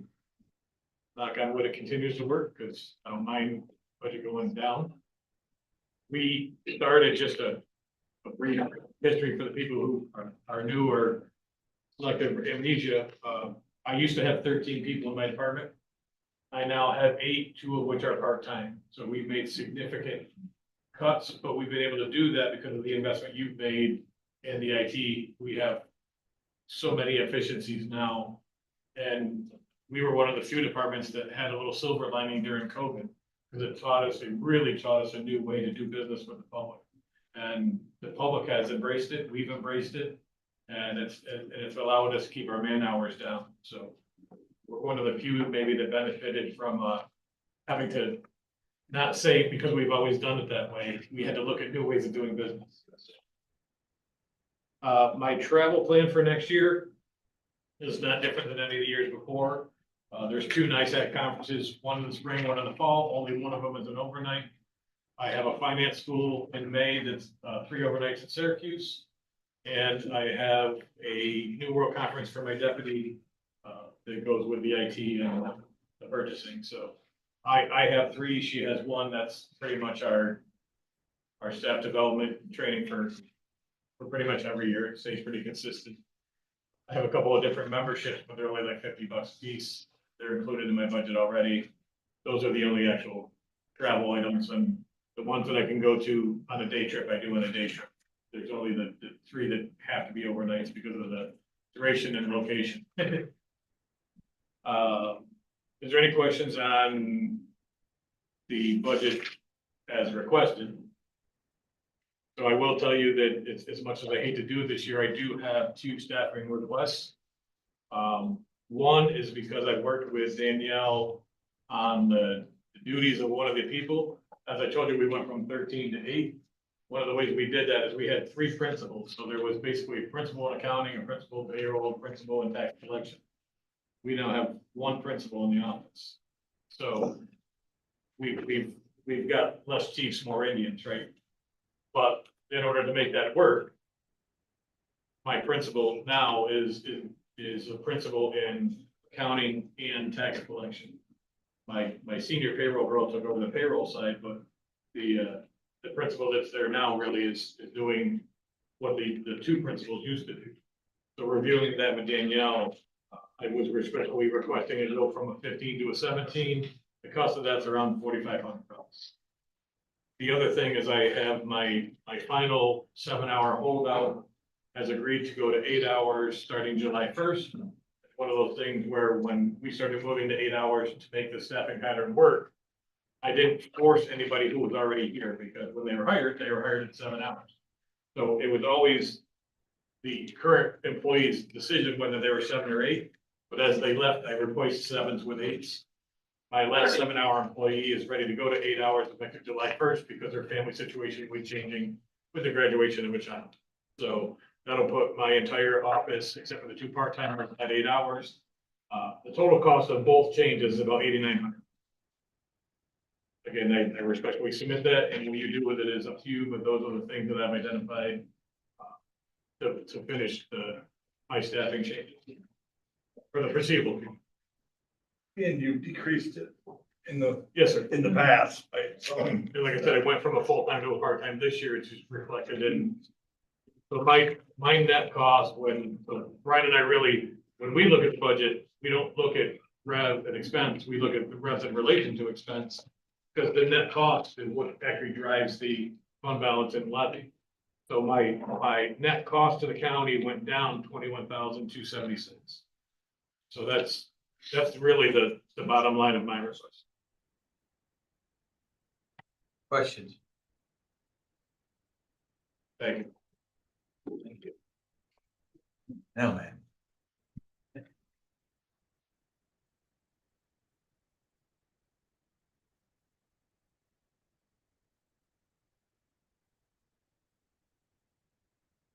Well, you got a food truck, right?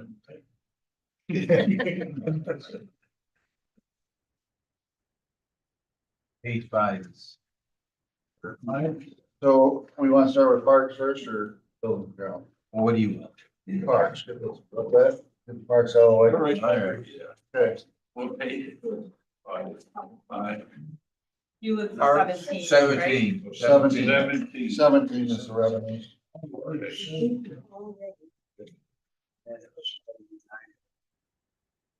So we'll start with, Hewlett's, revenue. No expected changes. We have very small revenues at the park. Right below the pavilion. Lauderdale, which is 7111. No major changes also. Why is there such a difference? What? Why is there such a difference? Between the two? Yeah.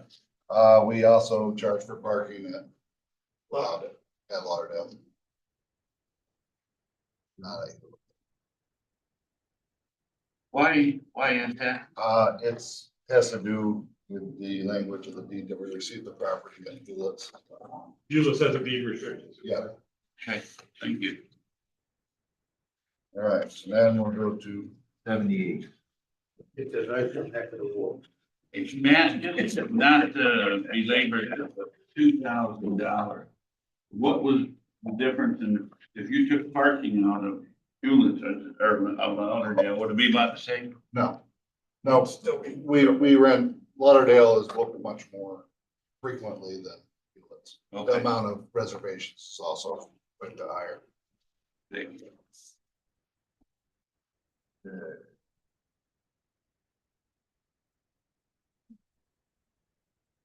There you go. So. Hewlett's. As you can see. The 25 to 24.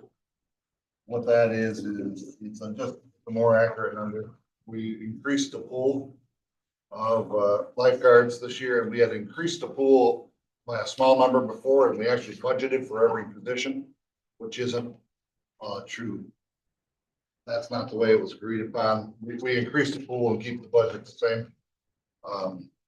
Because of the amount of hours kids are working, a lot of them work 4 or 5 hours instead of 8 hours a day and stuff like that. So just looking at the trends and what we've used for the last couple of years, I didn't cut hours or anything. All I did is just dial that number in more accurately for you. See the cut there. Now, retirement, I don't have anything to do with, but we'll get down to. Yeah. Before you leave the parks, the point ones, right? We're pretty much posted for this year. There's still probably a little bit of payroll left, but not a huge amount, right? Not a huge amount. Yeah, so You see we're under still. so the Hewlett's is a 53 actual at the time this was printed. Yes. Your budget is 67, that's fair. Yep. My question was more, when you get to Lauderdale, we're at 44 and you're asking for 76. That seemed maybe a little high. So I would agree, but our park manager covered a lot of shifts this year. We were short help all year. Okay, so this hang year's on, actual we doesn't really also- reflect.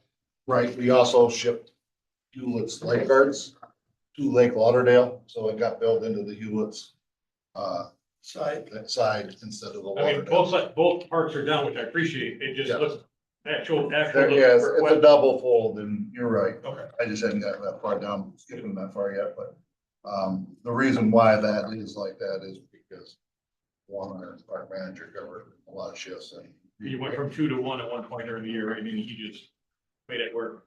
he made it work. We only had 2 lifeguards for the last 3 weeks of the season, which is not really ideal to run a park. We hung out, but we barely just kept it open. I just wanted to ask, because the number was, I appreciate them both going down though. but- All right. That question. Sure. We stayed under budget for last year, even with all the repairs and everything you did at Govt. Yeah. Yeah. Or does that come up another budget? No, that came out of this. We budgeted for that and we just, We Was it proposed- budgeted for all those it repairs? was, so the repairs this year, you look like I lowered the amount of the repair and maintenance budget compared to last year because I don't expect that big of a project. Right. In Sasquatch works overnight shift, so he's not accounted You only for. become a lifeguard. Having would increase revenues. All that here. Well, we could probably pay him out of the tourism budget. I wonder what he looked like at the beach.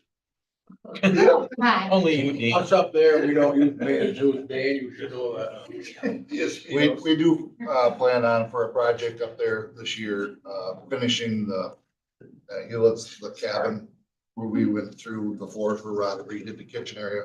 We're gonna redo the back area, so keep it up to date so we don't find ourselves with a piece of crap. I spent several weeks in that cabin back in 75,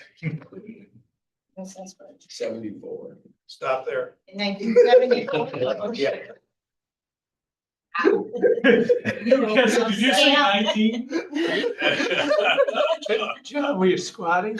No, that's when Terry used to run it. So, for Hewlett's, I can say that the total, I was able to tighten that up 14%. You know, just by Thank you. more accurately predicting and, you know, talking about what projects we're gonna do. It's accurate budget. Lauderdale, we're kind of hit the same stuff.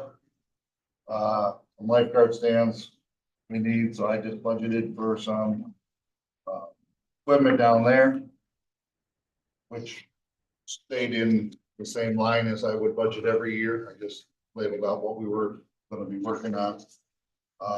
With that budget, it was 16% overall.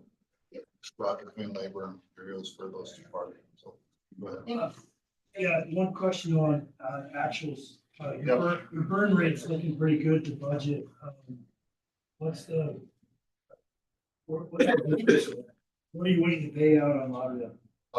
So right now our sewer pump is you know, down, so we're gonna be replacing that shortly. That's like a $1,600 repair. Have I used all that budget? No, but I don't use it every year, but one thing breaks up there, Yeah, cooler, this or that, we eat into that budget a lot. yeah. So that's why it's budgeted, just try to suck up a hit. Then Anything we can pull forward? pull forward into from next year to this year. Hey, it's my fund out. Say again? That's, It's my fund out. Oh, you sorry. know, Right. no, it would be the equipment line and I would have to Potential look, fund. I'd have to look, you know, another month. I mean, we could purchase the equipment out of this year's budget instead of next year's, but we're just paying Peter. Yeah, you don't gain anything other than it looks better on paper, but you don't. Look at it, man. That's up there. If they wanted to come to me and say, hey, why don't you purchase this stuff and we can lower it for next year, I would do whatever they ask, but Man, isn't $1,000 weed whacker seems high? well, they use them every day, every week, and we go through weed whackers pretty fast. We buy them under state contract, you know. But steel one weed for whacker. 1,000, I could see if you were gonna buy 2 or 3, but you look at 1,000, No. one weed whacker. I saw the quote on my desk and it came from, you know, 2 local dealerships, you know, so that's a budget number. Is it exactly $1,000? No, it might be 897. But that's what the weed whackers cost now, I guess, we're to go buy one. And we don't buy, trust me, we've tried buying the cheap ones for the parks and we buy 2 a year, so. Is that what it played? What's that? Is that what it plays? No, that's just a regular weed whacker, Really? yeah. But it's a steel weed whacker, I think we've gone back and forth, I mean. State contract there. Must feel like. Oh, yeah, right. Yeah, I don't believe it's one, but. You need to charge. Well, it's just how much stuff costs. Like when I saw that, I didn't really like I was like $1,000. I did the same thing you did, but I mean, the post quo, go up the road and try to buy one, I guess. I didn't make it up. No, Any more questions? No, Al will kill me if I ask. Are you sure? Yeah. I'll just cringe, Supervisor. Oh, right.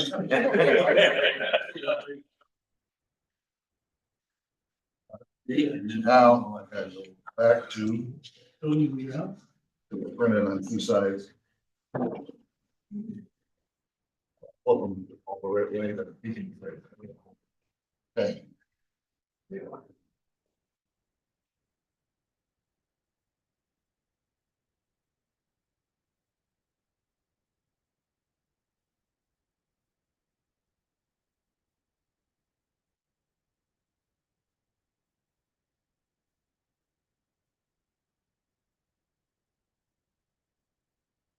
ER, page 5.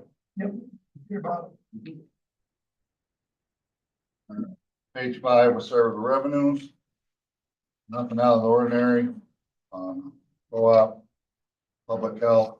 Public health is based on the amount of work we do out there every year, which kind of hones in, that's the cleaning and whatever else we do on the building.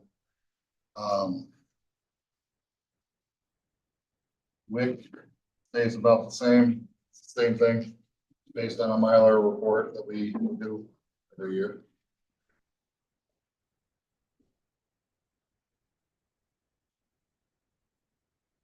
Insurance recovery was the flood damage probation. That came in here, we did use some of that out of there.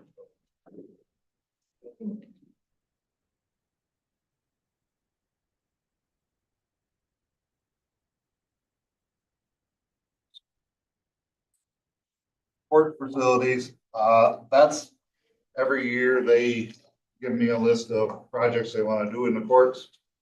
And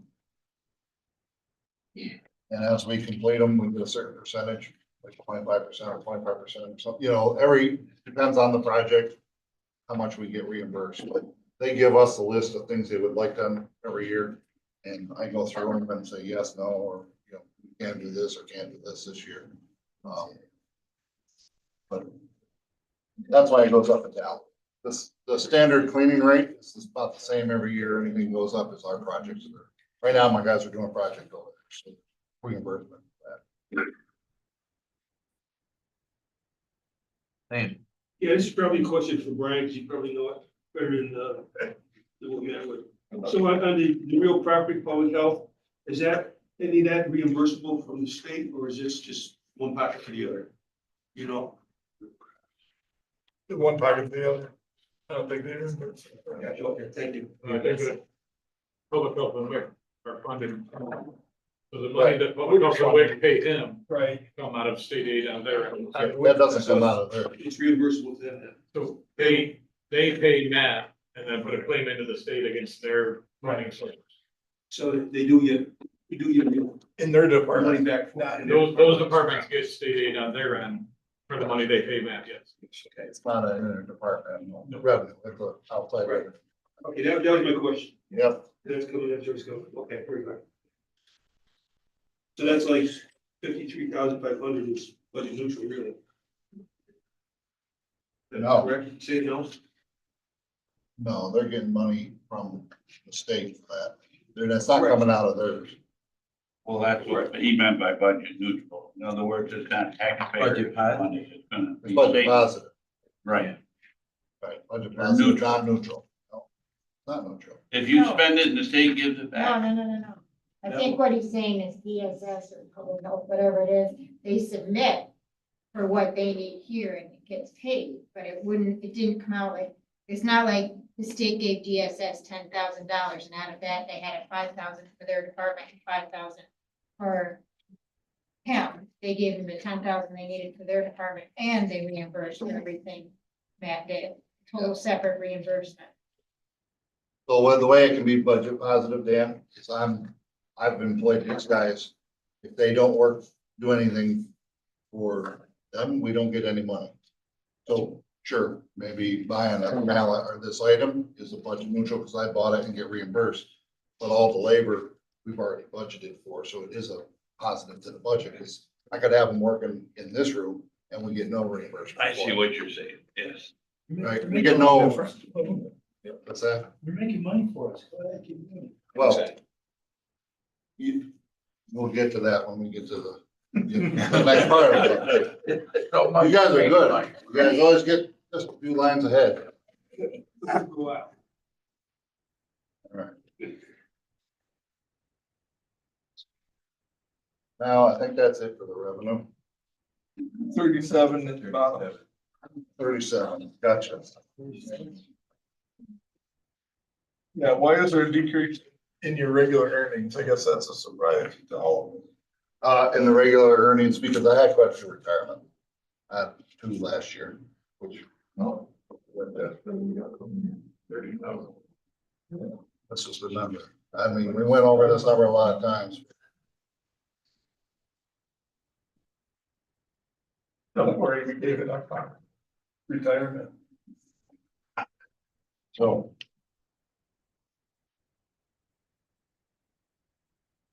The OT,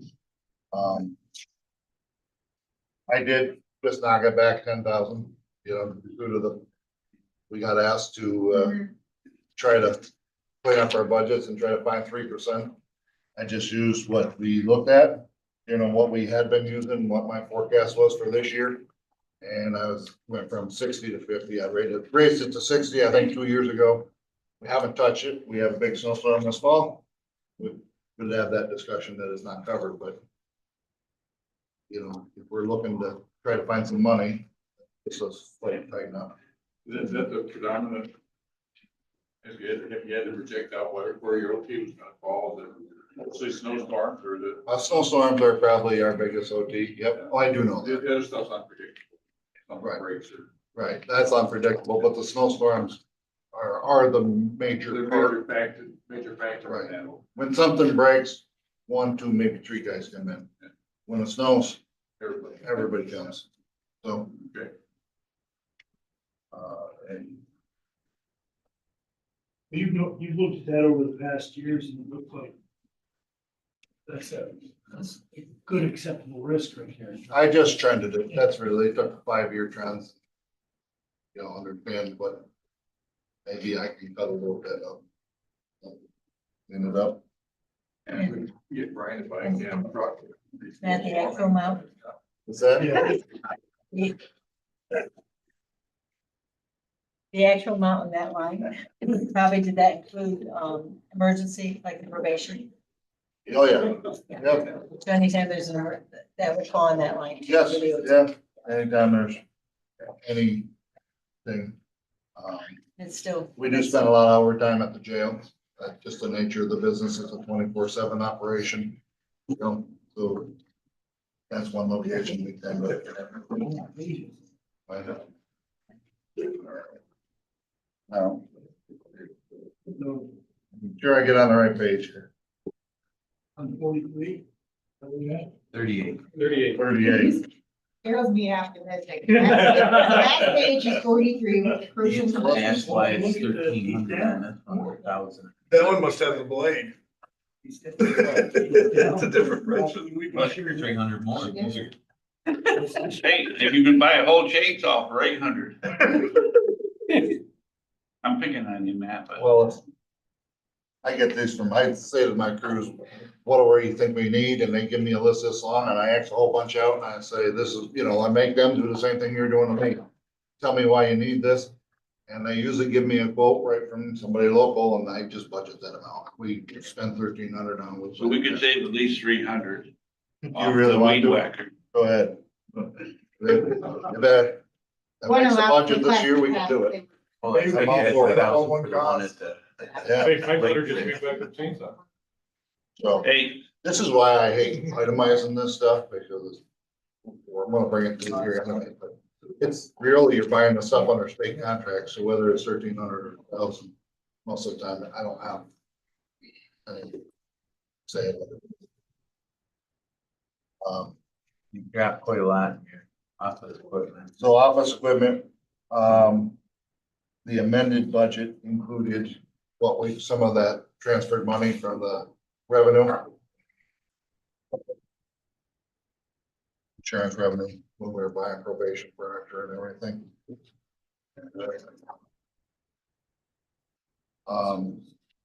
That's the amount of remodels we've been working on, so, you know, if we're asking to cut this year, I can say no to desk, new equipment as easy as anything for, you know, you can put that stuff off for a year. So that line, I was able to try to find some savings in.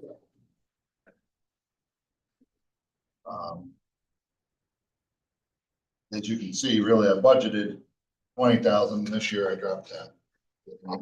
I'll just say we're gonna have to figure it out for a year, when things are better, we'll try to purchase a new desk. But Outside services took a big drop in. Well, so outside service, there's two lines here. There's outside service and there's repair and maintenance. One of them is, let me get the correct page. One of them's a 4421, the 4321. They both repair things here. One of them is outside service, one's internal repairs. I try to balance the two of them. Every year, like we might do more in-house or hire more out, depends on what breaks and what we're doing.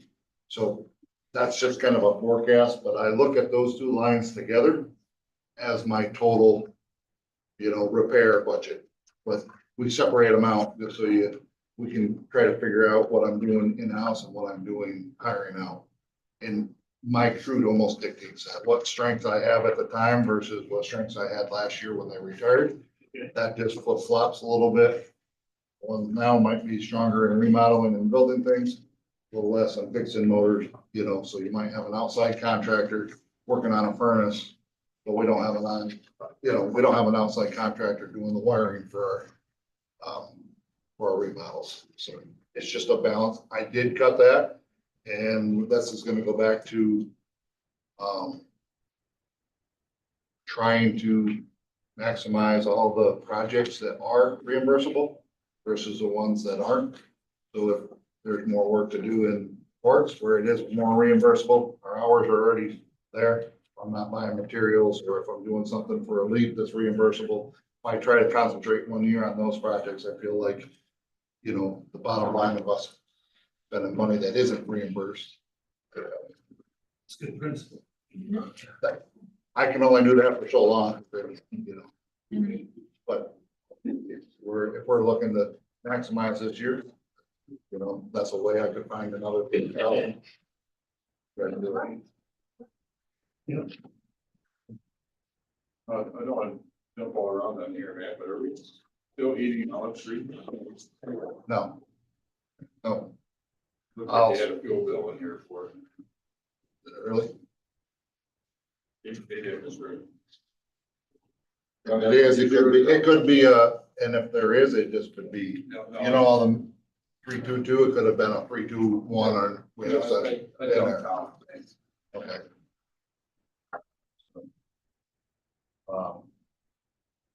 What you have here in the past is, Al got this fixed for me this year. You see all the separate lines. They're, you know, what we call children account amongst our total ones. So every year we come into budget and it wouldn't show that I spent anything in them because it was all in the children line. So every department, every building, it kind of shows you what we spent to maintain it this year. We've always just kept that for ourselves. Well, actually the program, Al got it fixed for me this year, and it helps us see what we are spending our money. That's what I was reading there, I say, do have. Alice Street has a bill for fuel. Not very much. It could be one bill got coded wrong. when I went up there, I'll find out, but there is no heat. Okay. I thought remember we had a big discussion about that a number of years. So I can go in, right, when I actually go down through each one of these and look at what it is, and I can click on it in New World, and it's gonna bring it up, and it's gonna show me, and I can do a little, hey, Jen, that should be for the next building over, like we have gas at the sheriff, so sometimes it's a language, Valmet used to be, It's $100, it's worth our time. right, no, but it's a catch. Any questions? I just don't understand, how come on the sewer and water, and it's zeroed out on, which one was the here? Sewer, water rent complex. It's zeroed out for this year. It's because we haven't paid it yet, or right to, no, actually, that's water for the main complex. Yeah, Um, but it's not in the budget for next year. Well, the 26,000. The 26,000. And then all the other lines are. yes, it covers all those lines just to the left of it Yeah. below there. Oh, They're All just the lines broken out. below it, it covers. That water and sewer rent doesn't really change, that just stays right there. It's the same as the rest of the, if you look at the It's all broke out, 4420, it's all so broke change. out, Yeah, and it doesn't okay, show got the, it. Yep. Make sure you get on the right page. Any other make sure the questions on total's that? flush here. Actually, I need to go back to, I didn't do it when I need to go back to the, request for, yes. Okay, go ahead. Just by the way, I think that this total on the overall buildings and grounds, like the best I could come up with was 1.4%. I only asked was 3, so that's what I got into. Increases. So for.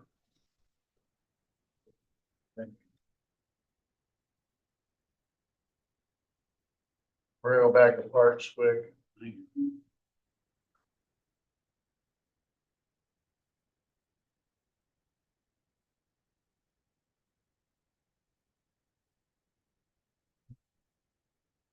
My favorite.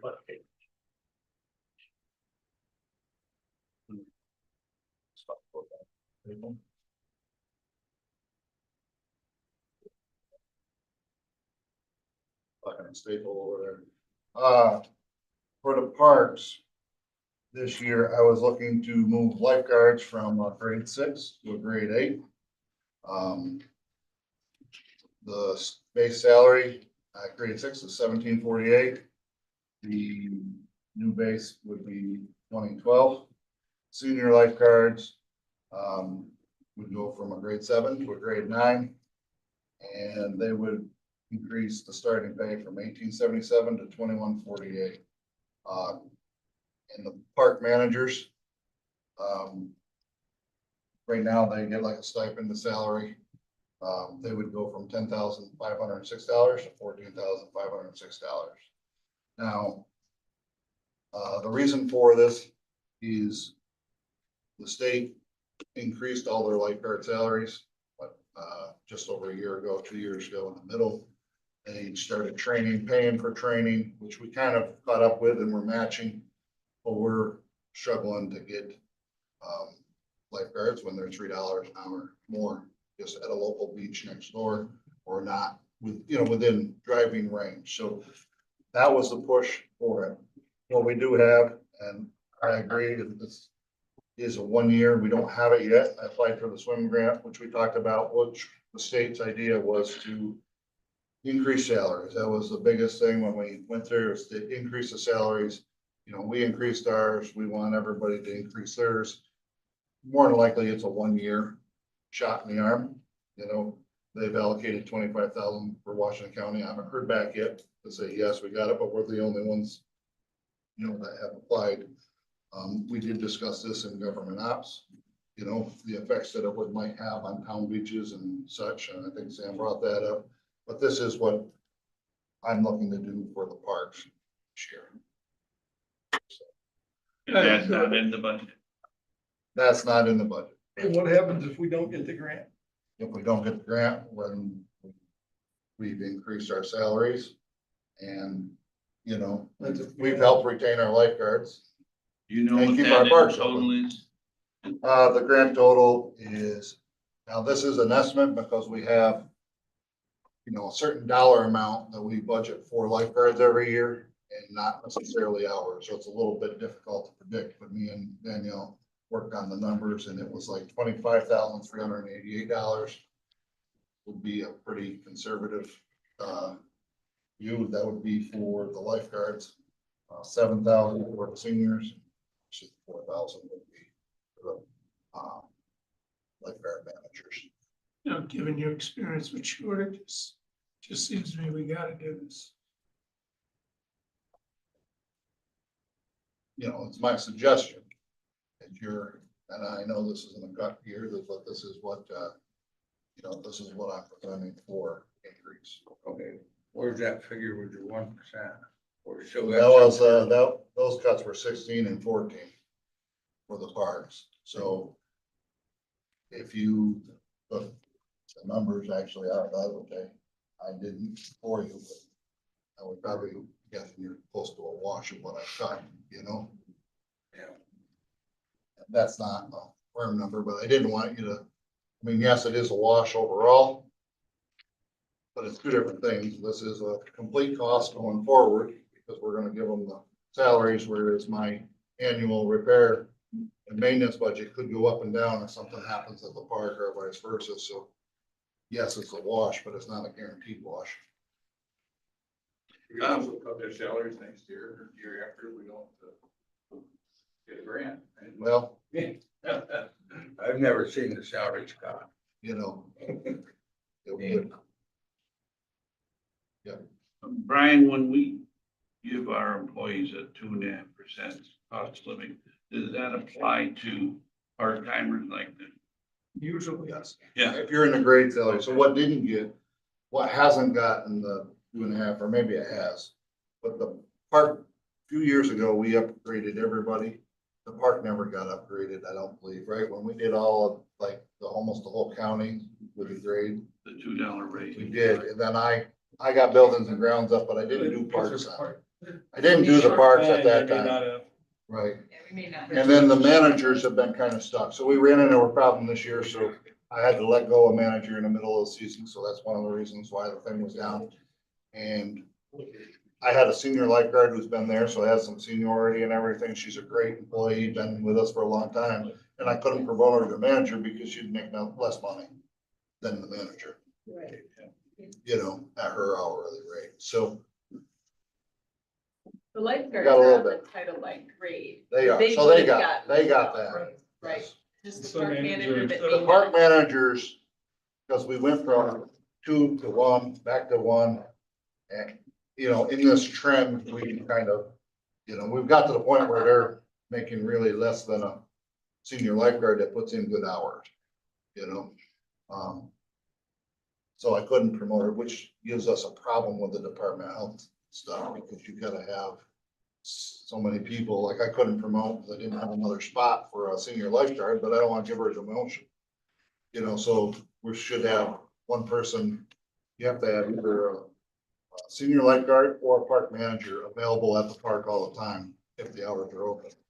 So usually we have 3, one of the 3 at each park would be there. This put us in a bad situation because I couldn't, if I gave her the promotion to manager, she's getting a cut. But I didn't have another staffing pattern, and it happened toward the end of summer, so it's not like your fault or my fault. We couldn't have got through the, hey, let's add another senior lifeguard, because that wouldn't work either.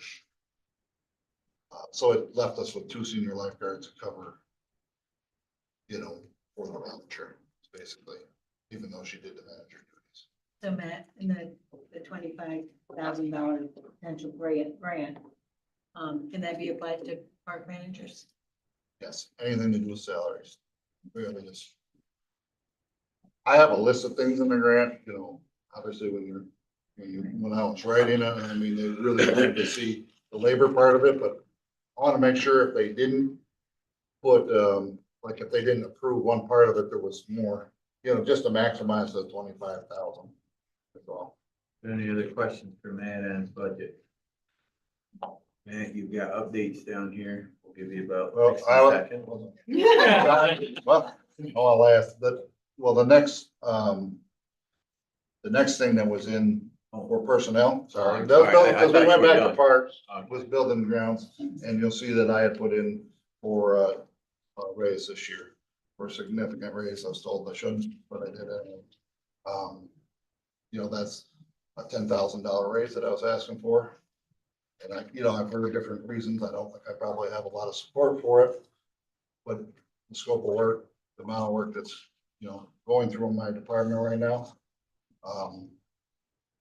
We don't think that it's gonna last like this, but it could. My question to you would be, when's a good time to ask for a raise?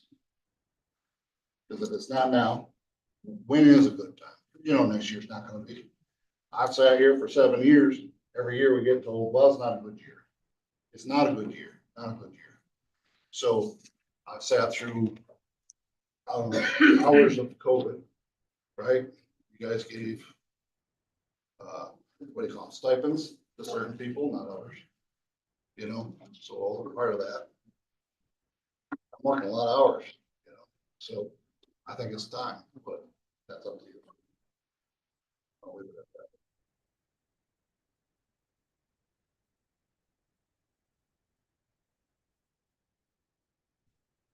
That was just Okay. placeholder in case I needed.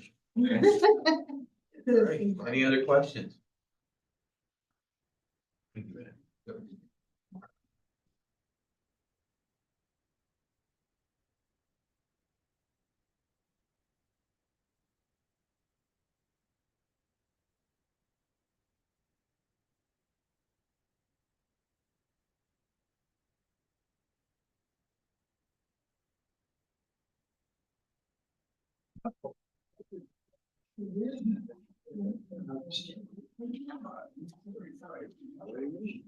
How are you doing?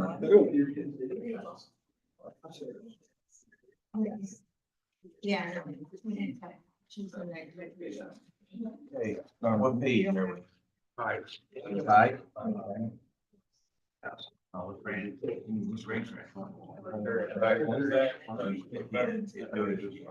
Yep. We'll do your revenue side first here. Yep. You can tell them. Page 5.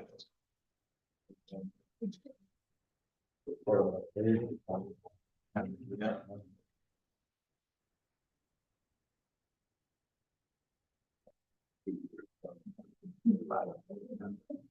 Sometimes you get state aid. Page 5. Yep.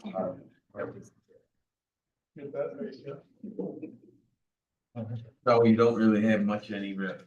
No, not too much other than labels once in a, sometimes it's meant for labels, but that's about the only revenue. That we do. So we'll go right to page 35.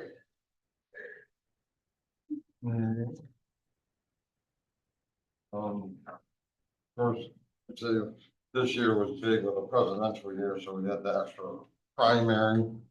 Next year, hopefully, going back to, we have one less primary, we'll have the normal. I think we'll have the regular primary and then the general, we'll have 2 village elections. So we're gonna lose a primary next year. Other than if there's a special primary that pops up. So we pretty much stayed pretty close to what we budgeted last year. Our department's pretty close every year when we do our budget, kind of stay right in from year to year, what we got going. Of course, our inspectors, the tax, the rate went up some, rate of pay. So of course now too, we got early voting. So that's 9 days early voting. We got to bring in inspectors for those 9 days. And now this, so that's extra hours. I'm not sure really if anyone has, like I say, the pay folks, everything. Questions? No, sir. Liam? Oh, Have you had, I know it's hard to get the inspectors, as is number wise. Is the dollar, you think, had an effect on that, or it's just the society in general? And that could be this year with this, security issues, is raising, you know, with everything going on this year, we have had some inspectors with, concerns, safety concerns, but we've addressed that, you know, we've had a meeting with the sheriff's department and administrator and safety. So we do have a plan in effect, so that seems to help. And we have, personnel we talked to county, with Melissa, and we've had some, good feedback with reaching out for getting some help with, certain towns that we've, in, right, schools, but with the towns that we needed some extra inspectors. And we've been getting good feedback with that, and we have been reaching out to the schools again. So they're getting some good feedback there. But, you know, well, I think this year, the main thing was, there's been a lot of safety issue concerns with the elderly, the inspectors with their, safety concerns. And we also gonna have, the towns that have the local departments gonna show some, you know, they'll be checking in, showing the presence. So I think that's gonna help a lot. any other questions on the budget? Yeah, We purchased all new machines last year. Yeah, and that went well. That was all done by grants. The, no. some of it. Okay, I guess what I'm saying, we purchased that amount of equipment. That come out of the budget. So I guess the budget still, there's only $2,000 difference last year to this year. Machines were a capital project, that's why, Okay. Okay. and it was mostly county dollars. Any other questions on the budget? You had some travel? Oh, yeah, we, submitted our travel plan for next year. We attend 2 conferences a year. We do a winter conference in usually January, and that's in, Albany. And we, attend a summer conference, and that's usually around August, but that's not determined the location. We don't know at this point. So, we usually find that out when we go to our winter conference. So we always have that budgeted for both conferences on our conference line. So that's always in our budget, covered our conference. They're usually day travel, aren't they, Jeff? They're not. No, it's over. They It's are over, overnight? yeah. Those 2 over. Well, that's why we always have it in the line to cover. No personnel change requests or anything? No, other than if that gets passed, The bill gets. if that bill gets passed, that's all. We discuss people. Yeah, if that's signed by the governor, we'll have to add 2 Two clerks to full-time the staff. clerks. No, not yet. No, it's not, it's sitting and waiting. And that'll be an unfunded mandate from the state. Check. Correct. Yeah, Oh, that's not possible, they wouldn't do that to us. We would get that with us. I know. Felt like digging in a little bit. Any more questions for the Board of Elections? Thank you. Thank you very much. Yes. Are you there?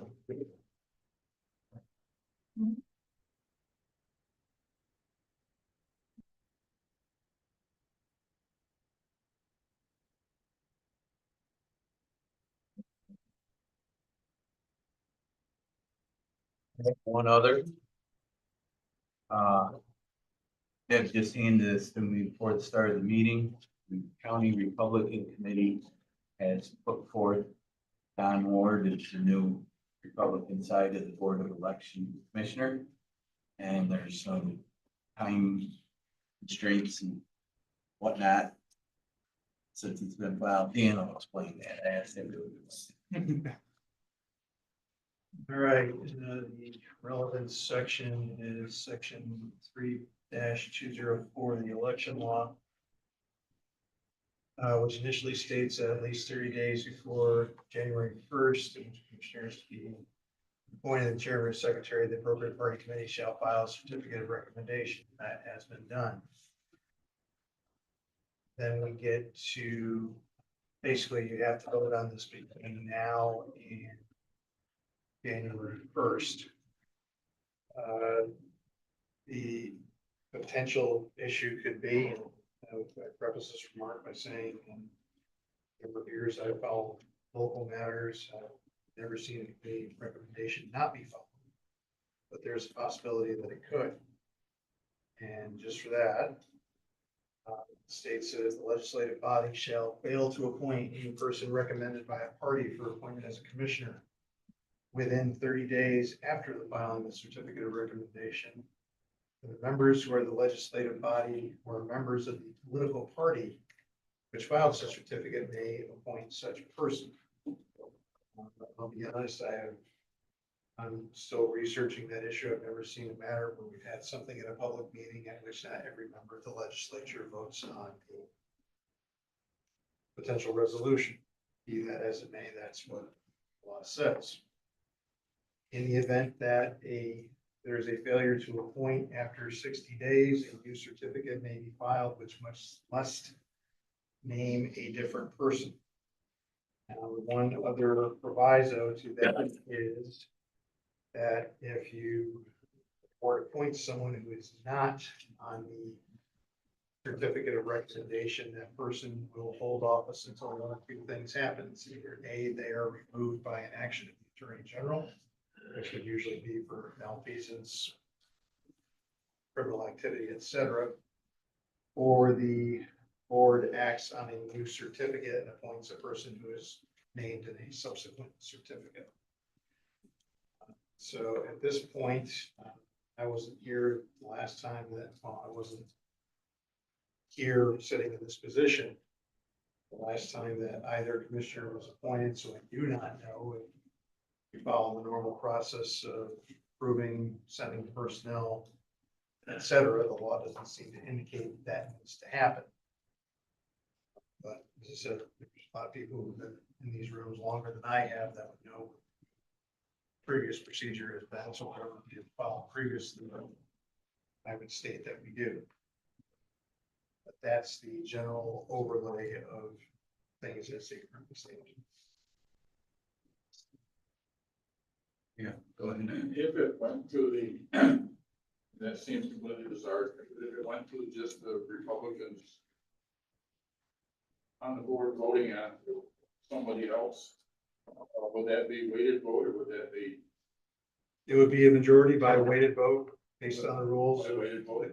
or Not as it like currently committee stands. structure, like the board structure, okay. Like the board structure, and I would also presume that the quorum required to be at the meeting would be quorum of the entire board. So Dan, are we? Full board would have to be there, but some of us can't vote anyway. So Only wouldn't that if- change the Only significance if of the the way? person who is named in the certificate is not passed by the entire board. And that vote, I haven't done at the next board meeting. It's whenever this board decides to put it on the agenda.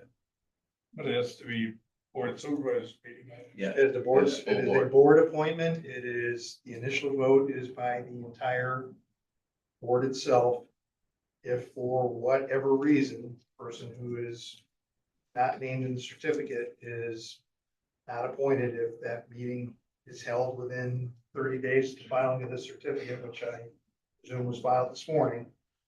And at that point, as I said, I don't know, I have to do more research, but there's a resolution from the floor. Whatever it is at that point, the choice would be made by, in this case, the Republican supervisors. The whole board votes, but then if somebody else is to be adopted, they will be adopted by the Republicans on the board. If the name is different than the name on the certificate. Right. Yes.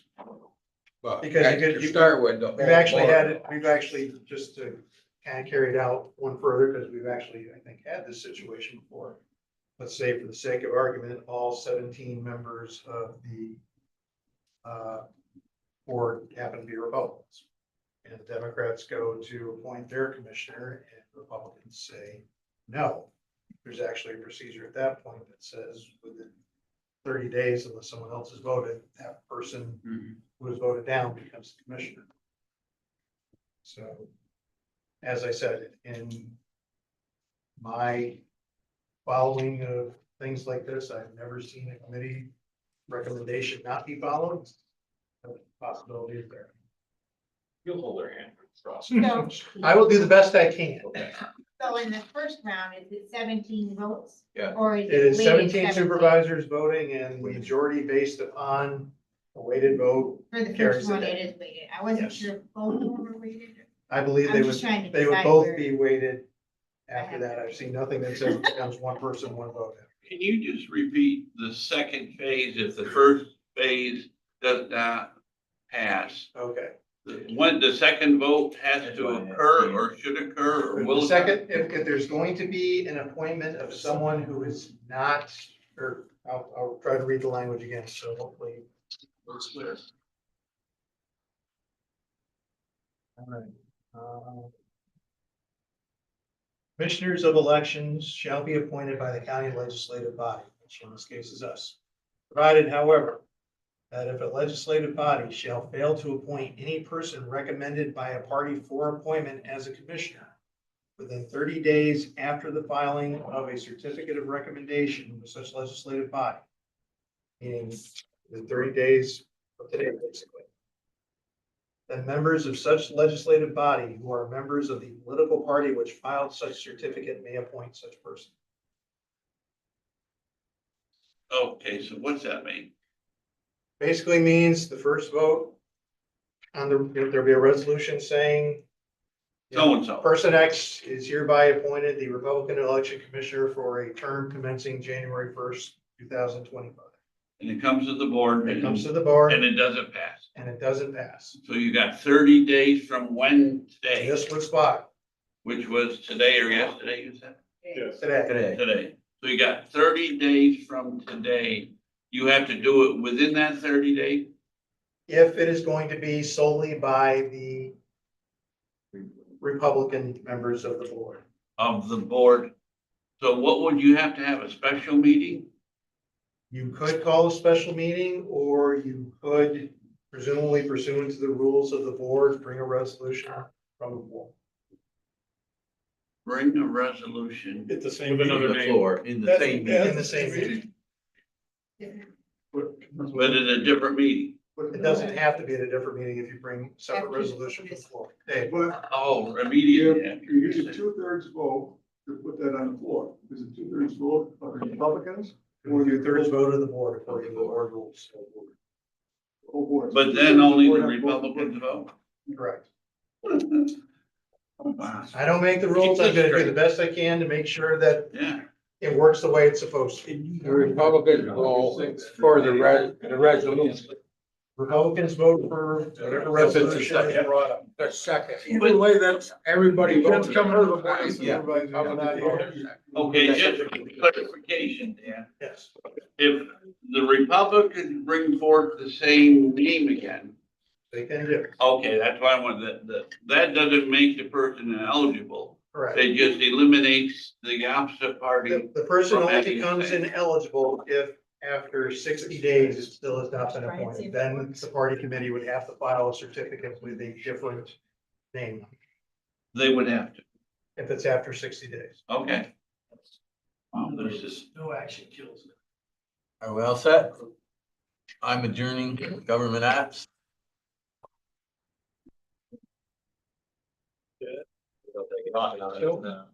What's that?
Yes. Okay, so we're gonna open up the meeting. We've already had the minutes, moved forward by Jay and seconded by Lance. That was And, Cassie. huh? Cassie? I'm a deep voice. I think I saw a hand go from here, but I didn't hear you. That's your. I was throwing them. Anyways, all in favor? Aye. Thank you. Okay, we're gonna head right into the, 2025 budget. Okay, and it's right down here. Yep, pen's right there for everybody if they want some. I thought it was Candy.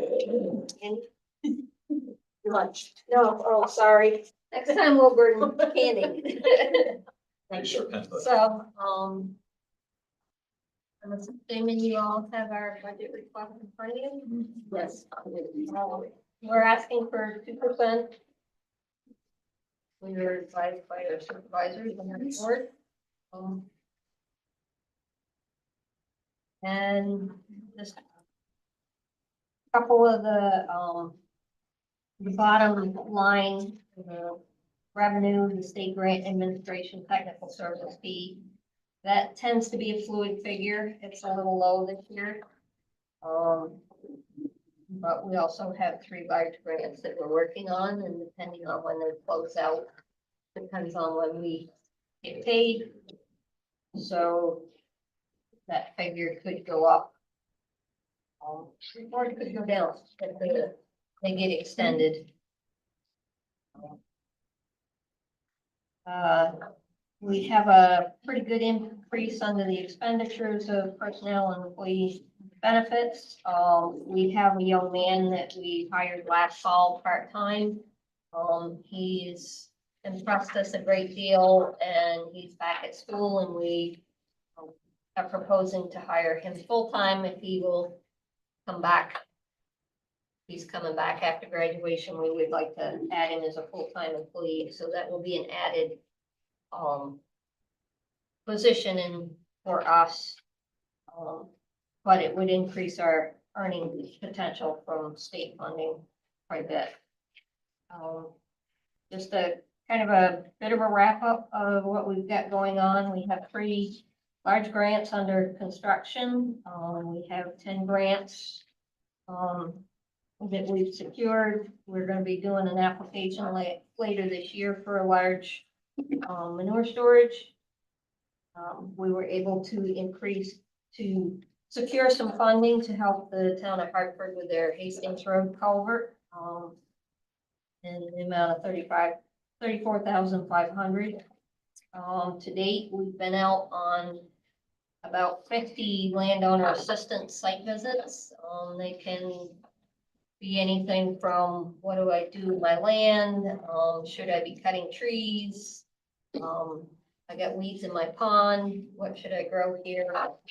We cover a pretty good range and try to, if we don't, we try to provide technical assistance to help people answer their own questions or give them resources as to other places where they can have help getting answers. So like, we don't do forest management plans, but we have a list of consulting foresters.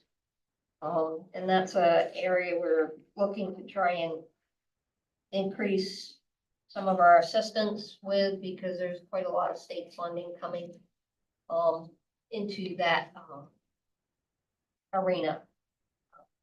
We partner with more than 10 organizations, from the smaller watershed groups to large watershed groups, ASA, US Fish and Wildlife, doing projects and workshops and educational outreach. We're looking to develop a couple of new programs in the coming year. We've been asked about doing Pledge a Flock for pollinators.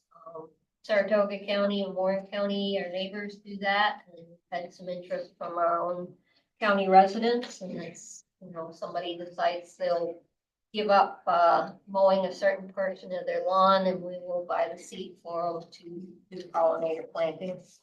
And we're also looking to do a couple of Arbor Day tree plantings. One proposed at the Georgie And one, we wanna talk to, DEC about the South Bay boat launch, because not a lot of shade up there. It's just a open space and could probably look a little nicer if it had a couple of trees. So we do our annual tree sale every year. It generally coincides with Arbor Day, but, because of the fairground schedule where we have it, we've been moved up a weekend and, so we now have Arbor Day free and we'd like to do some type of public facing event. So. Any questions? The Arbor Day is a good idea. I was up there with, Mr. Stratton, the rail car planted a tree by the boat wash area for shade where you can go use there. We were just up there the other day, talking to somebody from the Lake Champlain Basin Program about invasive species and doing a survey on the different types of weeds up there and learning to identify things and noticed that wasn't a whole lot of shade up there. The only tree there is the one that, well, there was Paul, myself, Mr. Stratton, the Canal Corp, Rob Authority, is planted right there by the building. It's the only tree in place. The rest of them around the outside have died off. And this is in the Adirondack Park. In Dresden, Yep. The other thing we've been working with the Lake George, Conservancy, Warwick Road up in Putnam has been. The beavers like to think they own the culvert. They do. They occupy by force, the answer is yes. Huh? They occupy by force, the answer is yes. Yeah. So I've had quite a few conversations with Alec Novik from the Lake George Conservancy up there, and they own the land on both sides of the culvert, and we actually are gonna be having a conversation with them and the Nature Conservancy, and we're gonna try and come up with an idea to get some funding to do some engineering planning and watershed survey and figure out what is best to do there, and then see what we can do about securing some implementation funds. I have to say that, Soil and Water has been very active in Salem and their community service side. Probably 20 kids, learned about, plantings and how to plant. And they walked away appreciating all that they learned that day.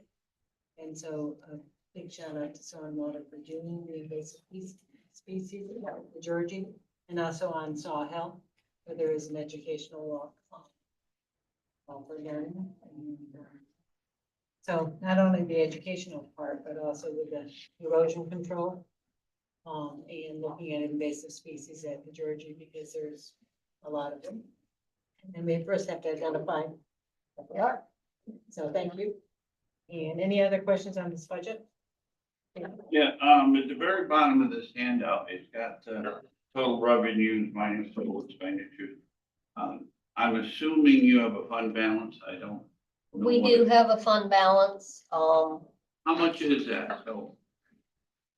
How much? 228,000. 320.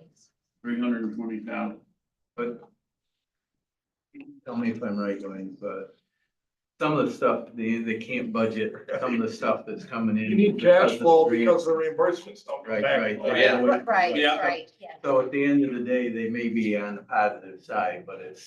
But I'm just curious what their fund balance, what you're carrying for fund balance. Carrying cash flow. Right. Yeah, that's the whole 320,000. idea. 300. Yeah, Thank you. yeah. So, and one other kind of important service we provide, it seems like about once a year, a landowner gets themselves in a little bit of trouble with DEC. And quite often they will refer the landowner to us to help them plan out a mitigation, for whatever they've gotten themselves in trouble with, digging a pond in a wetland or cutting some trees down where they shouldn't have or whatever. And so we get, we provide a function that, helps a landowner get through that process with DEC. And, sometimes there's some financial that we provide. It's not usually a huge amount that's required, but, like we bought some special wetland, seed for, somebody in Hartford that, had a violation in a wetland, so they have to remove. And wetland seed, per pound is quite costly. It's like $16 a pound. And but when you think about having to buy 20 pounds of it, that's kind of a hardship for a landowner sometimes, because it's something that we can do out of our funding that helps a great deal. Any other questions? Thank you very much. Thank you. Again, sorry we didn't have candy. It'll be lollipops next year. Thank you. Hey, Brian.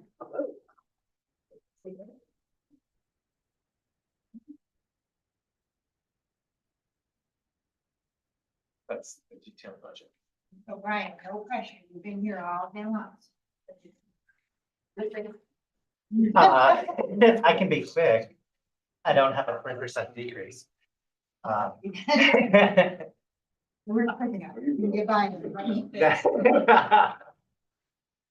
So, what's coming around is cooperative extension's detailed budget or line item budget. Just quick income, obviously it's federal, state and local. Last year, we received a $4,000 cut in our federal funds. We anticipate that to happen in 2025 as well. Our New York State money, we did receive a small increase in the budget this year. We hope that that continues next year. Any increase that comes back to the counties predicated upon our county appropriation. So our state money depends on our county appropriation through a formula. On the county appropriation, it's the 3% request. Going down through other income, pretty much steady. Just want to point out the New York State fringe benefits is in kind. We have to include it in our budgets. We do not pay fringe. New York State pays our fringe benefits, but it's included in our budget. So when we add a staff person, it's just their salary. We don't actually have to account for the fringe, but we show it in our budget. Wanted to point out the fundraising special awards, the $6,500. That's money that comes in that supports awards and prizes for the Washington County Fair. It does not go to operating budget for cooperative extension. You can see down below the expenditure for that. Payroll, I did a 3% increase. We typically go with what the county does. I did not realize the county was doing a 2.5%.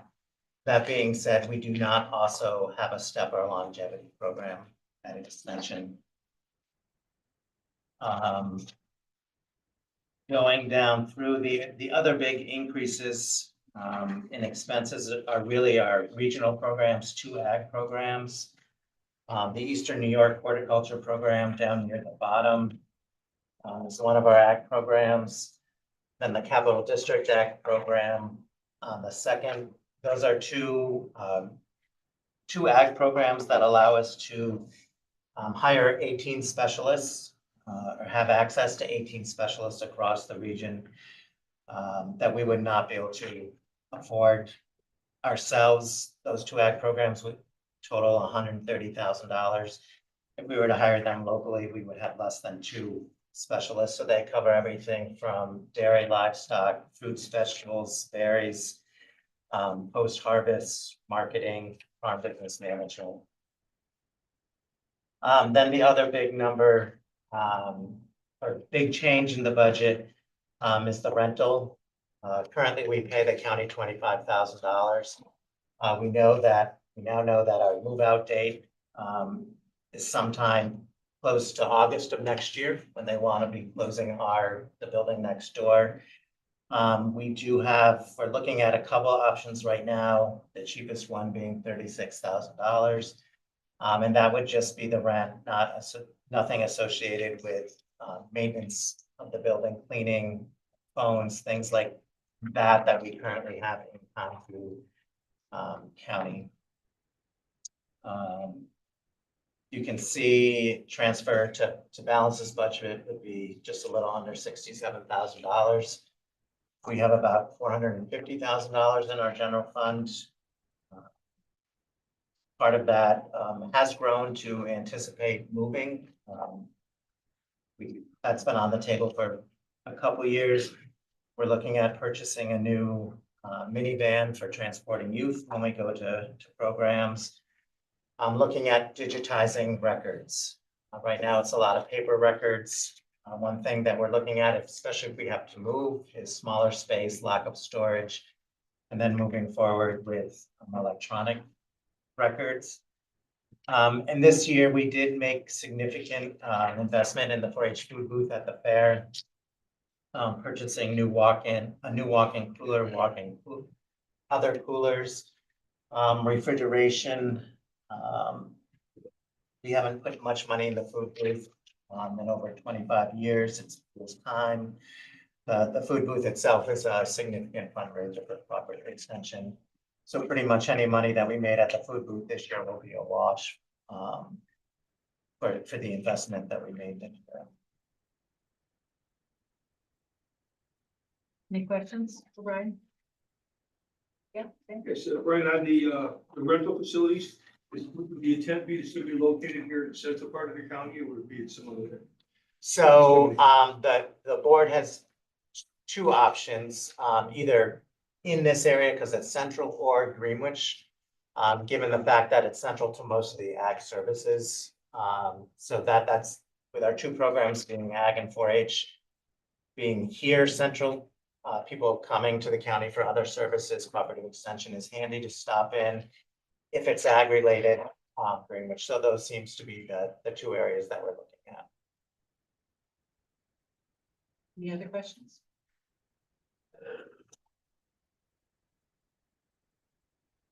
Excellent. Thank you. Thank you. Thank you very much.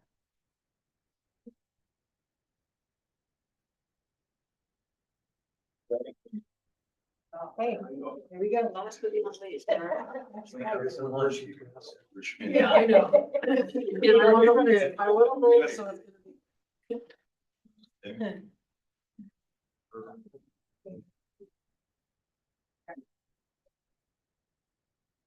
So just quickly, before we get to the budget, I wanted to let everybody know, you all know how I like sparkly things. We got another sparkly tourism award. The one that we got last time was from New York State Economic Development related to how our tourism programs support economic development. This one was from the New York State Tourism Industry Association, basically for the marketing campaign with all of these trail. It was quite an honor because, this is across a lot of what were really great projects. That was just to soften you up. So, planning budget first. Okay, so planning the revenues. Revenues is 84. So planning revenues, any revenues that we have are typically related to what are really pass-through grants. There isn't actually revenue supporting the planning department office, it's just pass-through grants. So those will be updated at the end of the year to reflect what we know the balances are at the time. We don't have those numbers right now, but again, they'll be reflective of just those. Right. On the expense side, which is 83. So I managed, there's just not a lot for me to cut. I did manage to take it down, 1%, but for me, 1% is less than $1,000, but I did what I could. One of the office supplies that has been bouncing around a lot. We've been having some issues with Sealy in that which is the charges for our copier. They are sometimes sending us 6 bills in a year and sometimes sending us 2 bills in a year. So we are trying to get them to get their bills to us within the calendar year in which it's budgeted. But because of the copier cost, that went up a little. But everything else, I whittled away at it a little bit. It's not hugely changed. The only other thing to note is the contracted services item. You may recall, it is typically 105,000. We had added, in the amended budget this year, an additional 5,000 to pay Behan when we were working on the Great Meadow issue. I contacted them over a month ago and asked if they were going to invoice, and I never heard back. So, you know, that was a one-time in this budget. So next year the budget goes back to what it has been. Any questions on that? I am on planning, but not on that particular state meeting. Wrap it up. Can you administer grant? We do administer grants, but I don't have the capacity to administer every grant in the county. I just don't have the people to do it. Well, I knew we just got a new employee left, so I didn't know if that allows you to administer more grants. Where it leads up to at the last meeting, everybody knows I voted no on that big grant, but it was $27,000 to administer it, and if that could have been done in-house, that add 27,000 to revenue. Well, it would have been a $7,000 grant. Because it costs us 20,000 to get the grant. It still costs 20,000. So it would have been 7,000 you would have deposited instead of paying. No, because you gotta go negative to do the 20,000. So it's that. So 27 total. Right, you would gain $7,000. 27. I mean, that would make a big difference in their budget. Yes, I'm sorry. So just because you got another individual, doesn't mean that individual is capable of doing grants. Correct. Okay. So She's able to help to a certain extent, but she on her own doesn't, at this point, have the experience. You also have to remember, we, in last year's budget, we budgeted for new GIS software. And the computer and the software were literally just delivered about 2 weeks ago.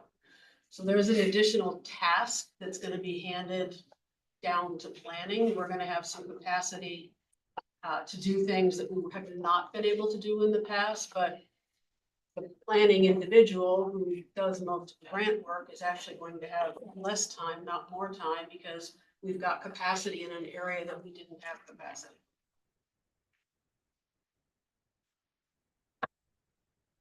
Had to bring it up.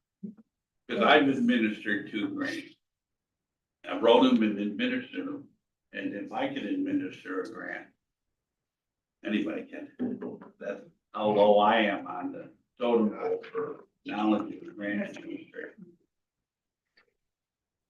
Any other questions? Well, that's planning, not tourism. Not tourism, right? Okay. You'll be followed by Laura Oswald. That's right. Here we go. Okay, tourism, revenues are page 16.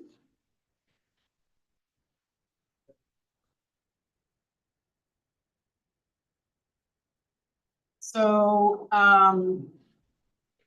as you know, tourism revenue comes from both a bed tax that is collected by the treasurer's office, which diminished somewhat once we had that collection agreement in place with Airbnb. So it did go back up, and so we're budgeting revenue at about somewhere around level what it typically has been. On the voluntary occupancy tax agreement, which is with Airbnb, we've had the discussion at Ag Planning that says we do not know what is going to happen to that agreement next year. There's still general thought that the governor is likely to sign the short-term rental registration bill. So that would probably happen at the end of the year, by which time we'll have a better idea of what's gonna happen next year. But meanwhile, we've had the best revenue months, the last 3 months, since we started collecting occupancy tax from them. June, July, and August were 17, 15, and 18,000 respectively each month. So we are on track to actually significantly exceed revenue for this year, but next year it just, if depending on when the bill gets signed, when the registry is implemented, and when taxes start getting collected from other platforms, it may not be next year, it might not be till the following year. It's just a wait and see.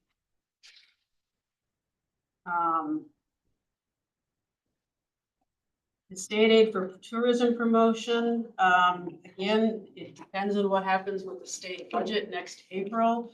We haven't heard any rumors that there's likely to be huge changes, so I just budgeted the same amounts. Laura, back to your comment on the governor signing that. They have just as much, because it has to be signed by the end of the year for it to happen. Right. But their fiscal year ends in March. But the state has a lot on the line in that too, right? So wouldn't you? The state would now have the ability to collect sales tax, which they don't. Yeah, so I'm thinking by April 1st, they're gonna want that in place for the entire fiscal year. There were discussions at NISAC that would be a goal, but the reality of having a state agency having to develop a program, write or buy the software to implement it, put people in place, it could be tricky to get it done in that amount of time. Thank you. Okay, any other questions on the revenue side? All right, budget side, I budgeted, or expense side, I budgeted exactly, what we have budgeted the last few years, which is 200,000. However, what I would like the committee to be aware of is we currently have a 3-year contract with Black Dog that expires in December of this year. Black Dog has not raised their prices to us ever since the inception of that contract, which has been about 5 years ago. Bless. The anticipation is that they are going to raise prices by 20% in 2025. However, because one of the tasks that they do for us right now is, we call the boots on the ground, the person who goes out and visits businesses, helps schedule the video shoots, etc. We are taking that person off of the payroll because we now have an in-house person who can handle that. So I'm expecting that about half of the cost difference will be made up for by the fact that some of those tasks will now be handled in-house and we won't have to pay for it. I haven't changed the budget because I believe that because we still have ARPA funding in place, that if there are specific tasks that we need to cover that won't fit within the budget, which as usual, we'll present in January of next year, we will just try and shift some things to the ARPA side of it. And on the ARPA side of it, out of the original $600,000 that was allocated by the original program, we've spent about 250.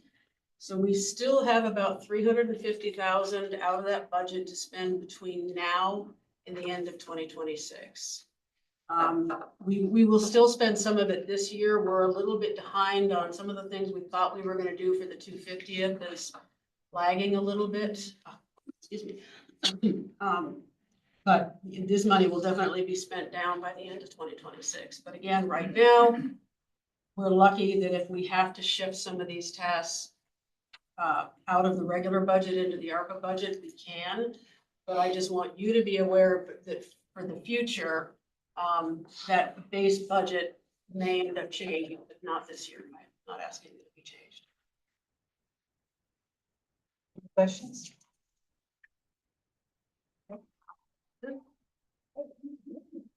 Very much. That's like you. Okay, do we have any other business? Maybe? Ryan, do you have any other? Yeah, so. No. They didn't want- Oh, this is just awful. Hudson River, Black River, we were totally out of it, and then somebody didn't pay their bill. Everybody is trying to sue everybody again. And in the middle of the time, the state didn't, they didn't wanna pay the bill. So they sent us a 17% reduction from what we used to pay, and said, here, pay this. So. Al got a bill, on page 85, I believe, it's blank at the moment. At the top of page 85, Hudson River, Black River. The new number is 118,958. And we have, after the money was spent, to buy the microphone for our, boardroom. We have 279,855 left in contingency. So I need a motion to move 118,958. From contingency to pay Hudson River, Black River at the October meeting, because they'll have to pay by the 31st according to the letter he just handed me. Sam moves it, Darrell seconds. Anybody have a question? Any questions? Yeah, what happened? That's what I don't know. Al said he goes to jail, and I said, well, hey, that's a pretty good trade-off. You can take your laptop. I know they let him out. Take your laptop One of and the- that's the backyard right there. One of the threats that was made was that it's on the state aid. That's what they. Well, they work so fast, that'd be 2-3 years next year. No. Okay. Yes, Sam.